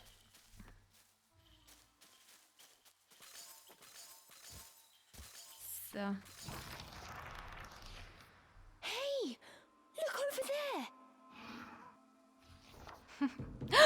Da ist er! Also, so etwas Ähnliches zumindest. Das ist ein Wolf. Ah ja, Mama, kommt Before jemand her. them stood a large wolf. Its snow-white fur shone pale silver in the moonlight. Wow. Er sieht sehr mystisch aus. Avalon Forest. The white wolf guide you. Ceresa was captivated by the wolf. It seemed almost not of this world. Ja, aber er sieht mega mystisch aus, Mann. Nicht schön. Hey, wait! Ja, klar. Er wartet, bis du bei ihm bist. Neuer Archiveintrag. Der weiße Wolf. Der stolze weiße Beschützer. Ein Wolf mit wunderschönem schneeweißen Fell, der im Wald von Avalon lebt. Der weiße Wolf wird dich führen, so wurde es Ceresa im Traum prophezeit. Und tatsächlich taucht dieser weiße Wolf immer wieder vor Ceresa und Cheshire auf, während sie durch den Wald irren und läuft los, als soll er ihnen den Weg zeigen. Oder weisen. So sieht er aus. Cool. Rosa. Jan. Ceresas beste Freundin, Jan. Eine junge Hexe, die eine formelle Ausbildung in den Umbra-Künsten durchläuft. Ihre Fähigkeiten übertreffen die gleichaltriger Hexen bereits bei weitem. Also es ist so das Super-Genie unter den anderen, also unter allen. Und sie meistert immer neue Techniken mit erstaunlicher Geschwindigkeit. Manche finden, dass sie aufgrund ihres strengen und ernsten Benehmens recht kaltherzig wirkt, doch ist sie extrem loyal und sorgt sich aufrichtig um all jene, denen sie vertraut. Sie sieht sich als Konkurrentin von Ceresa, betrachtet diese aber auch als gute Freundin. Spannend. Während Jans Mitschülerinnen Ceresas unorthodoxes Training unter einer Einsiedlerhexe für unziemlich halten, erkennt Jan Ceresas wahre Stärke und Güte an und blickt nicht etwa auf sie herab, sondern behandelt sie als gleichwertige Hexe. So cool. Und dann noch Rosa, Ceresas liebevolle Mutter. Eine Umbra-Hexe mit beispielloser Macht, die als die womöglich stärkste Hexe in der gesamten Geschichte des Clans gilt. Oha, sie ist Ceresas Mutter. Sie verliebte sich in einen Lumen-Weisen und hatte ein Kind mit ihm, wodurch sie den heiligen Schwur des Umbra-Clans brach und dafür auf Lebenszeit weggesperrt wurde. Sie hat nie offenbart, was sie dazu trieb, die Umbra-Lehren zu missachten und eine verbotene Verbindung mit einem Lumenweisen einzugehen. Doch trotz der enormen Macht, über die sie verfügt, hat sie ihre Isolation ohne Widerstand hingenommen. Deshalb glauben viele, dass sie von Anfang an gewusst und akzeptiert hat, was für Konsequenzen ihre Taten mit sich bringen würden. Manche Mitglieder des Umbra-Clans empfinden sogar Mitgefühl angesichts ihrer Situation und sehen bewusst darüber hinweg, dass Rosas Tochter Ceresa sich regelmäßig zu ihrer Zelle schleicht oder helfen gar dabei, derartige Treffen zu arrangieren. Das Plüschtier, das Ceresa so sehr liebt, wurde von Ceresa aus allerlei Materialien angefertigt, die sie trotz ihrer Inhaftierung auftreiben konnte. Bevor Rosa in eine noch abgelegenere Zelle verlegt wurde, sang sie oft Schlaflieder für Ceresa, die sich dabei an die Gitterstäbe der Zelle lehnte. Was nur ein Beispiel für die tiefe mütterliche Liebe ist, mit der sie ihrer Tochter begegnete. Oh Mann, das ist voll sad. Und Morgana ist Ceresas strenge Lehrerin. Hey Massimo, wie geht's dir? Wunderschönen, guten Freitagnachmittag. Schon gleich für Abend. Hey. Wie hast du es? Das Game habe ich auch mal ausprobieren. Hey, es ist im Fall mega schön. Also mir gefällt es sehr. Es ist ein bisschen, also das Gameplay ist ein bisschen anders, als man es sich gewohnt ist. Man muss auch beide Charaktere gleichzeitig steuern. Das ist noch sehr interessant. Das ist echt cool, ja. Bei mir auch alles gut. Danke vielmals. Eine eigenbrötlerische Hexe, die ein unscheinbares Leben am Rande des Waldes von Avalon führt, weit weg vom Rest ihres Clans. Dank ihrer meisterhaften Beherrschung der Umbra-Künste übersteigen Morganas magische Fähigkeiten die vieler anderer Hexen. Doch aus unbekannten Gründen hat sie vor langer Zeit alle Beziehungen zu ihrem Clan abgebrochen und sich in diese abgeschiedene Residenz zurückgezogen. Obwohl sie für gewöhnlich allen Kontakt mit der Außenwelt meidet, hat sie die in gewissem Sinne verwaiste Ceresa eingeladen, bei sich zu leben und mittlerweile zu ihrer Schülerin gemacht, die sie einer rigorosen Training unterzieht. Ja, aber wahrscheinlich zu ihrem Besten. Cheshire! Ein Dämon, der auf Stärke vertraut. Ein Dämon, den Ceressa in einer Vollmondnacht beschworen hat. Normalerweise nutzen Umbra-Hexen ihre Haare als Medium, um beschworene Dämonen zu kontrollieren. Doch Ceressa war dazu noch nicht in der Lage und so flüchtete der von ihr herbeigerufene Dämon sich gezwungenermaßen in ihr Plüschtier. Von diesem Gefäß fühlte er sich allerdings gedemütigt und verlangte auf der Stelle nach Inferno zurückgeschickt zu werden. Nur leider wusste die unerfahrene Ceressa überhaupt nicht, wie sie das anstellen sollte. Und da er an die magische Energie der Person gebunden war, die ihn beschworen hatte, musste er einsehen, dass er sich nicht von ihr trennen konnte. Widerwillig erklärte er sich bereit, sie zu begleiten. Doch nur so lange, bis die beiden einen Weg fanden, ihn heimzuschicken. Zum Zeitpunkt seiner Beschwörung war er gerade erst in Inferno geboren worden und verfügte daher zunächst über gar keinen Namen, sodass Ceressa sich schließlich entscheidet, ihn Cheshire zu nennen, wie das Plüschtier, von dem er Besitz ergriffen hat.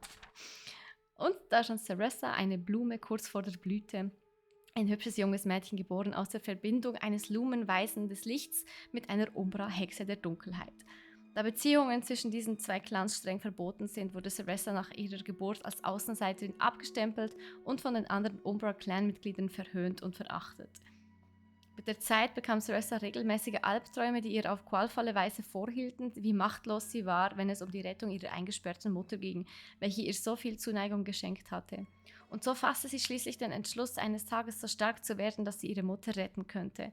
Ein Gedanke, der ihr täglich Kraft und Motivation gab. Ceressas Plüschkatze, der sie den Namen Cheshire gegeben hat, bedeutet ihr sehr viel, dass sie ein Geschenk ihrer Mutter war. Ceressa trägt Cheshire immer bei sich und erzählt ihm alles, was ihr durch den Kopf geht. Cool, das sind die 4. Und da kommt noch viel mehr. Ah, so viel mehr jetzt kommt es gar nicht mehr. 2, 3, 4. Ah, okay. Auch nicht schlecht. Oh, noch nicht mehr zusammen. Feinde. Ausski.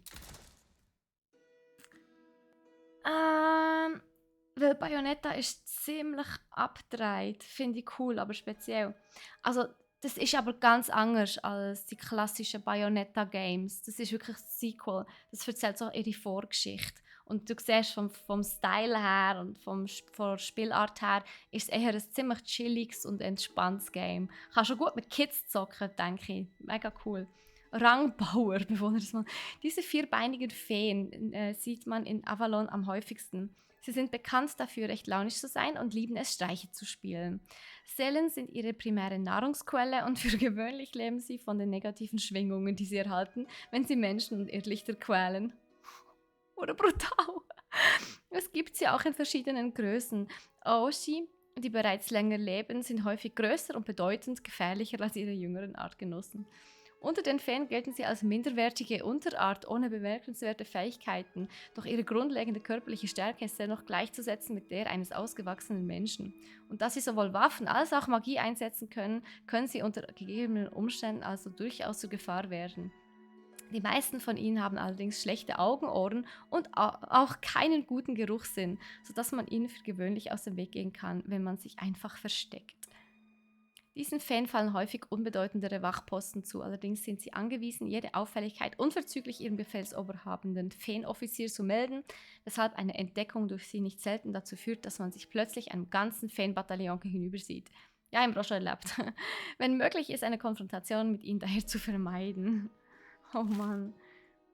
Cool. Ja, da kommen noch ein bisschen mehr auf uns zu. Aber auch nicht schlecht. Cool. Folge dem Wolf. Let's go.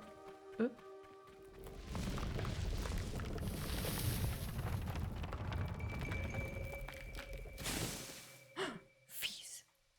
Oh, hey Nico, das ist cute. Endlich kann ich schnell reinschauen. Ey, das ist echt schön. Das ist wirklich schön gemacht. Völlig etwas anderes. Ja, Massi, definitiv etwas ganz anderes. Ich habe das normale Bayonetta gezockt. Ja, die normale habe ich eben nie gespielt, muss ich sagen. Dort hat mir irgendwie das Gameplay nicht so zugesagt. Alle bisherigen Reiseweisheiten noch einmal ansehen. Nee. Jadehügel. Neues Gebiet.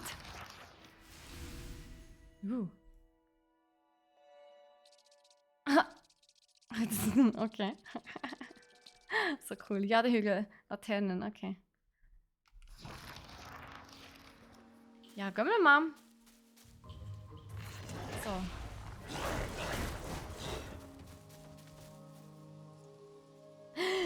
Spuren! Hoffentlich verschwinden sie nicht schnell. Fußspuren. Spuren des weißen Wolfs. Sie können dir den Weg weisen. Suche in der Nähe nach weiteren Spuren.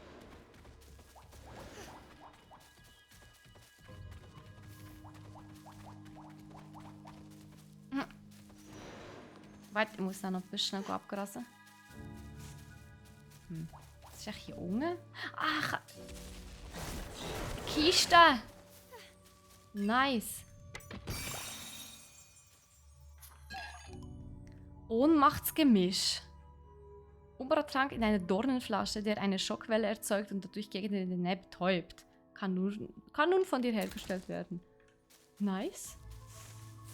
Dann müssen wir da noch ein bisschen Zeugs farmen hier. Da auch noch. Und da auch noch. Da auch noch. Gut. Dann können wir jetzt wieder rauf.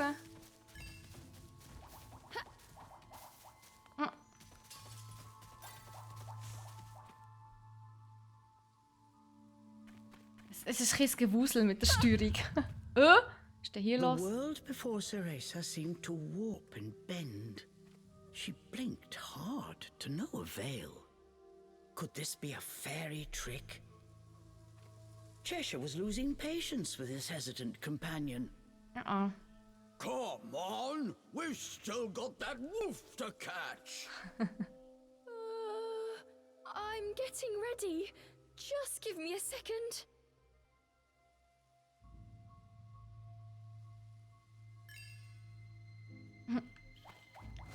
Jetzt habe ich doch da. Okay, dann haben wir ihn noch bekommen in dem Fall.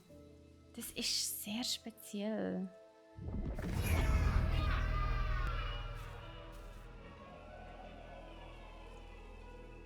Fies. What is this?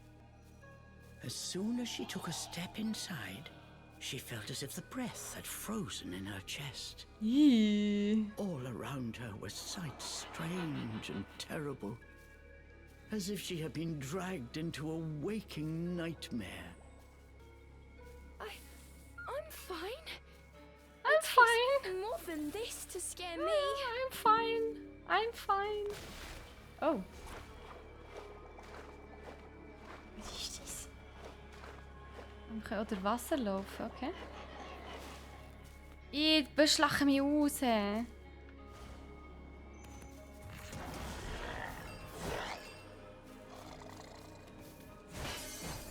So, zurück in den Knuddelmodus, komm. Knuddelmodus! Hey, hör auf mich auslachen! Sasi! How am I supposed to find my way in here? Suddenly, Ceresa's magic brace began to glow. What could it be?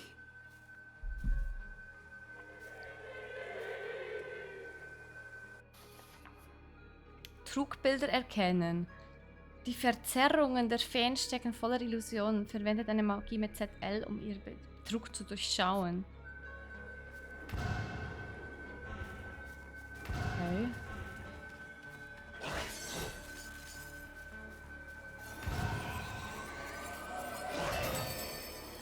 The light from the brace revealed things Ceresa was unable to see before. Does this brace have the power to dispel illusions?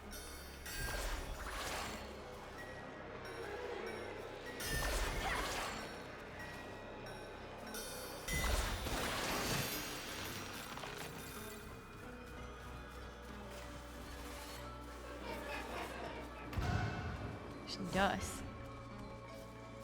Hm.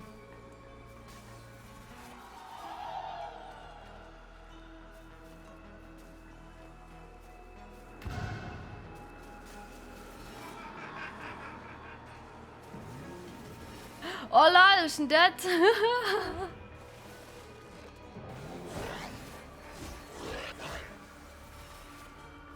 Ich wollte aber noch schnell da runter. Da war irgendetwas. Was ist das?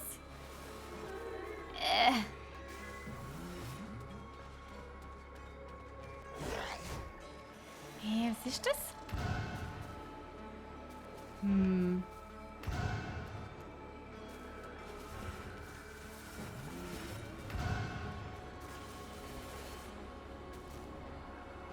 Hey, was ist das, Mann? Ja, gehen wir raus da. Das ist ultra abgefahren. Holy shit. Upon close inspection, there appeared to be distortions, as if the air itself had cracked. Equally confused, the girl and demon exchanged a glance. That Wirklich wolf sehr was verwirrend. just up ahead. Cheshire's indecision did not last long, but try as he might, he was unable to open the cracks any further. Try using magic to open it? Come on! We have no idea what's lurking on the other side. Cheshire gave a mocking snort at Ceresa's cowardice. Hey, lach mich Not making aus. excuses! Wieso lachen mich alle aus? So Alright, gemein. fine! Okay, Cereza. Just like you practiced. Also ernsthaft, du willst jetzt da nicht rein? Also sie will da rein, okay. Ja, in dem Fall... Ah, raus! Ach so, wir sind schon raus. Ah, abgefahren. Ich soll sagen, wir wollen jetzt einmal nicht zurück rein. Also ich gehe mal davon aus, es ist ein Ausgang. Once Der lasse their eyes Ausgang had sein. adjusted to the brilliant light, what lay before them was a sight unlike anything either had seen before. Doch kein Ausgang. Was ist denn das? Das war halt in dem Fall eher ein Eingang gewesen. Cheshire.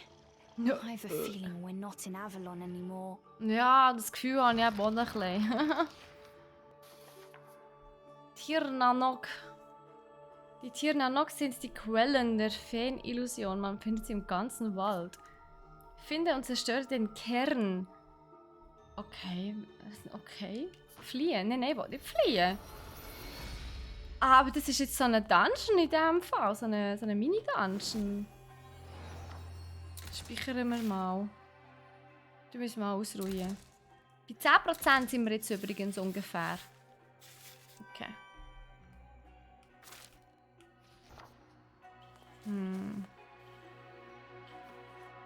Ja, dann schauen wir uns doch das mal an. Was das ist und was das kann. Also hier können wir noch nicht rein.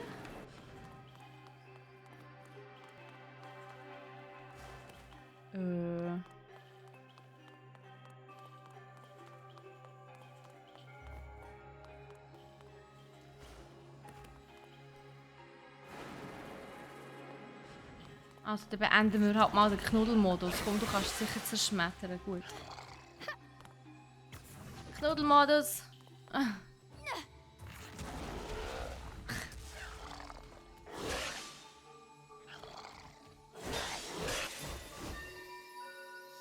Okay.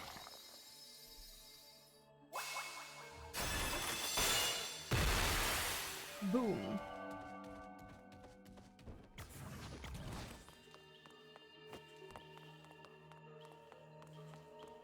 Zu der Kiste sage ich auch nie nein. This fairy treasure? They'd be hopping mad if I stole it. Wie sie sich freut. So geil.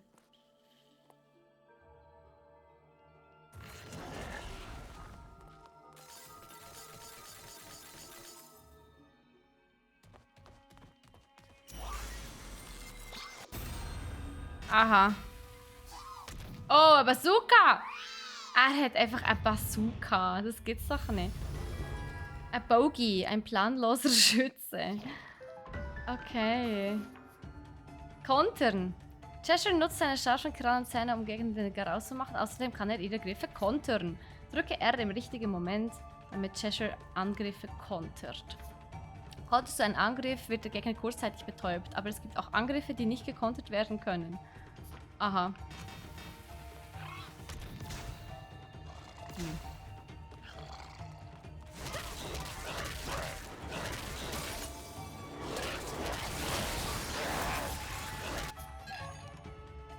Eine Luna-Traube. Okay, ein Kristall in Halbmondform, der für gewöhnlich nur in dem Inferno zu finden ist und etwas magische Energie wiederherstellt. Cool, danke vielmals.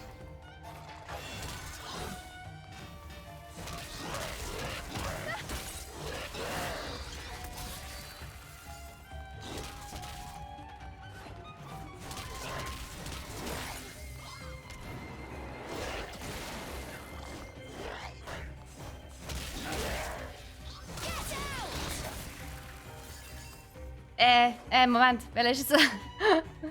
So.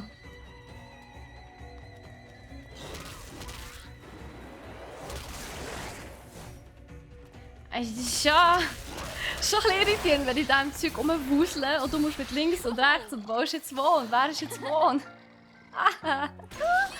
Das ist definitiv ein Drackwanne. Also, vor allem wenn es irgendwo links ist und wenn er links ist und sie rechts, dann bin ich komplett verwirrt. Warte, da oben haben wir keine Kiste mehr, oder? Nein. Gut. Wait! Doch noch nicht fertig. Ah, hier. Ah, wir müssen sie festhalten, okay.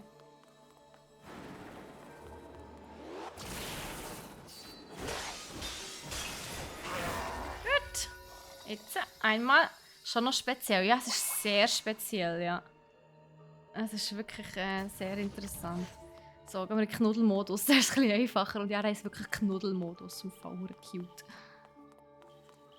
Hey, wo ist der da noch? Ah, da.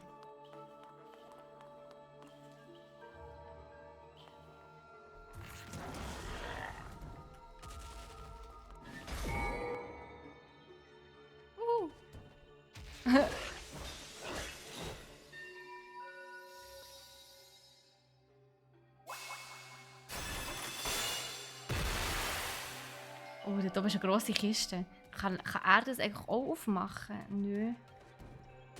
Aber das geht sicher auch also umgekehrt nicht. Dass er hier drauf steht. Ja, voll, das geht auch. Gut. Ich kann sie nämlich noch die Kiste holen. Yeah. Yes! Ah, noch so eine Dornen-Dingsbums. Knuddelmodus! Ja, das ist so cute! Wait. Da.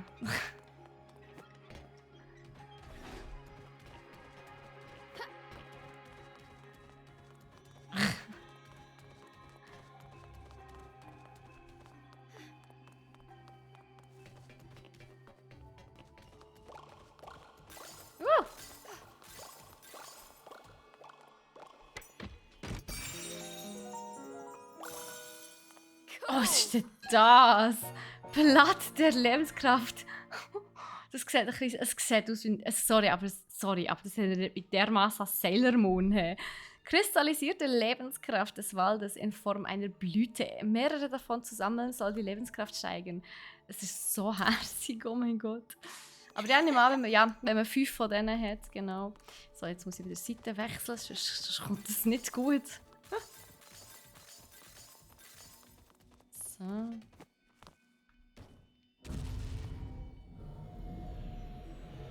Ha, Sailor Moon! Gell, voll!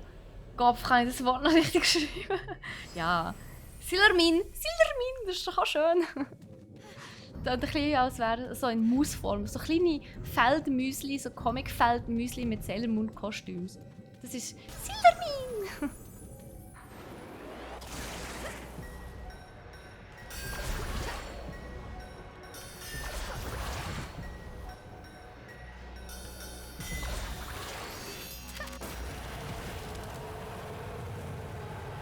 Oh wow!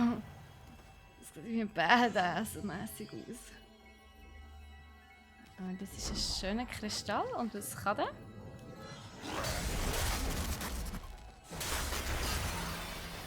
Ah, das ist der Kristall, den wir müssen zerstören. Alles klar. What the hell? Was ist das? Wow, so muss sich mein Götti gefühlt haben, als er LSD hat genommen. Zum ersten Mal. Er hat mir erzählt, als er mal LSD genommen hat und gespielt hat. Ist es so regenbogenfarbig gewesen, das Wasser. Genau so stelle ich mir das vor. Holy shit. Oh, da ist der wieder.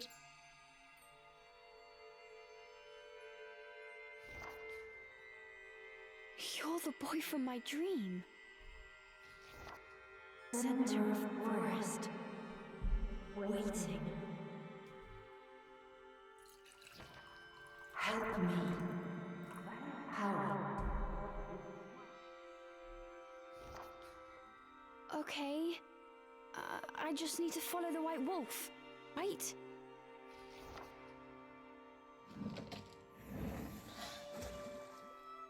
Destroy 4 elemental cores.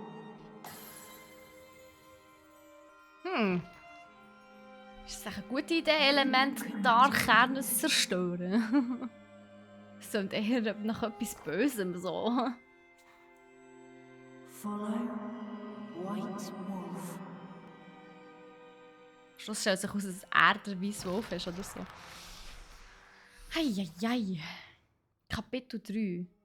Der erste Elementarkern. So. They had returned from the strange world. The forest was just as they had left it, except not quite.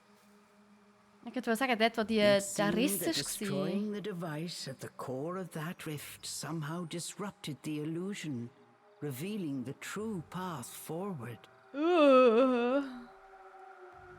Okay, Assi.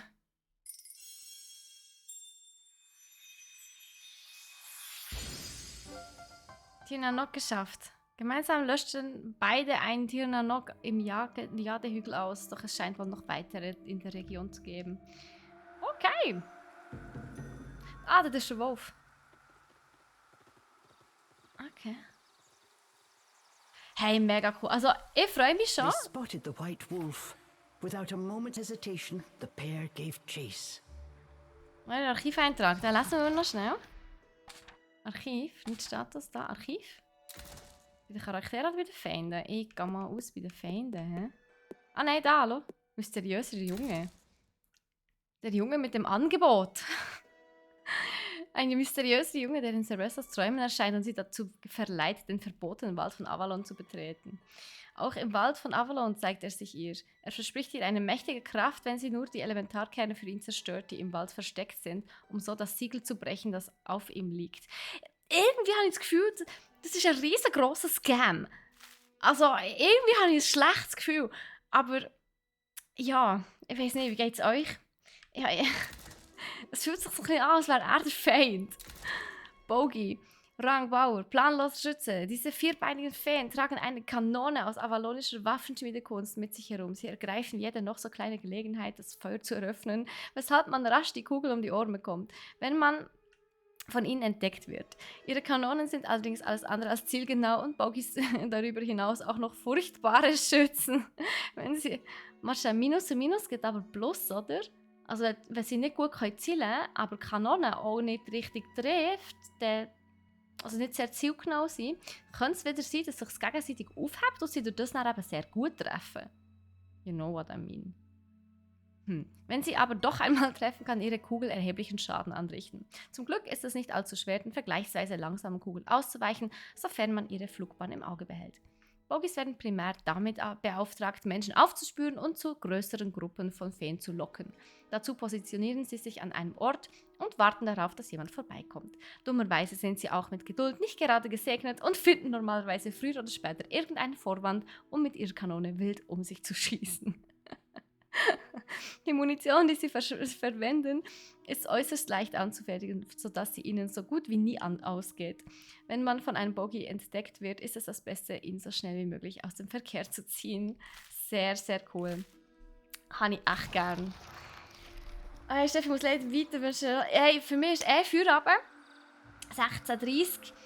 ist eigentlich, denke ich mal, auch gerade ein mega schöner Ort zum Aufhören. Wir haben jetzt einmal mal so einen Riss gehabt, wir haben ein bisschen etwas von der Story erfahren, wir haben das Gameplay kennengelernt, wir haben gesehen, wie schön das die Grafik ist und jetzt wird es wahrscheinlich einfach in der Story noch ein bisschen so weitergehen.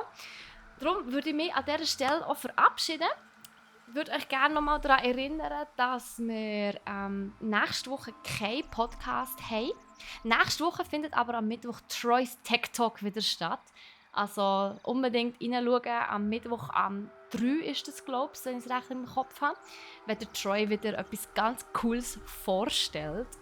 Und ja, und bei uns gibt es, glaube ich, auch nächsten Freitag einen Gaming-Stream. Also ich streame nächsten Freitag, glaube ich, nochmal, wenn ich es recht im Kopf habe. Wir haben ja jetzt ein bisschen müssen reduzieren mit der Anzahl der Streams. Das heisst, es gibt nicht im Ganzen so viele Streams, wie ihr euch gewohnt seid. Aber wir schauen natürlich schon, dass wir immer ein bisschen cooles Programm für euch haben. Und wir konzentrieren uns jetzt ein bisschen mehr auf Neuheiten konzentrieren. Das heisst, dass wir eben jetzt immer mal in ein Game hineinschauen, das wir neu haben, das ihr natürlich auch bei uns im Shop kaufen könnt. Auch da nochmal ein bisschen Reminder, Cereza and the Lost Demon gibt es auch bei brack.ch. Das ist für die Nintendo Switch. Ich habe es jetzt ein bisschen angespielt, ich finde es mega cute und schön und gleich aber auch noch ein bisschen von der Mechanik her herausfordernd.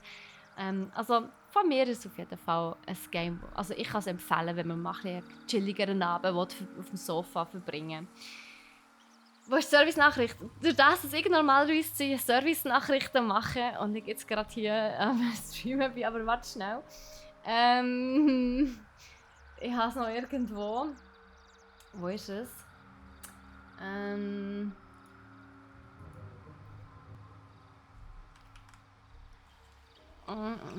Wo habe ich es gehabt? Ja. Genau, Moment. So, das wäre das da hier. Genau.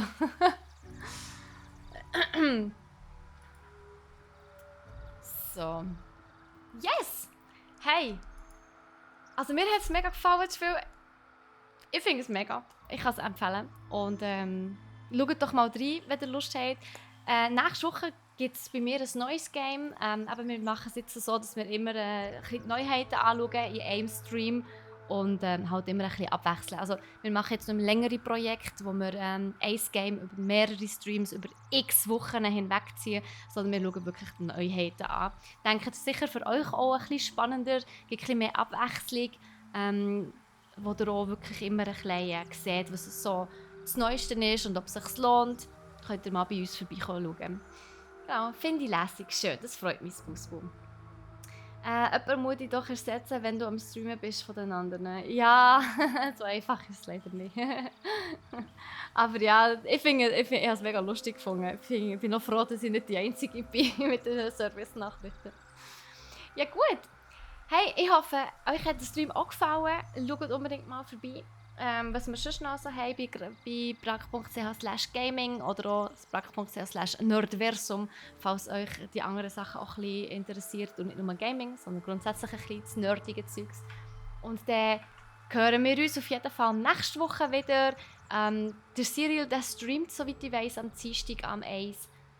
Genau, Mittwoch Tech Talk, nicht vergessen, nicht verpassen vor allem. Und am Freitag dann ich wieder. Genau. Also in dem Fall bis nächste Woche. Habt ein ganz schönes Wochenende, erholt euch, genießt es. Und ja, schönen Abend noch. Tschüss miteinander. Ciao. Und merci fürs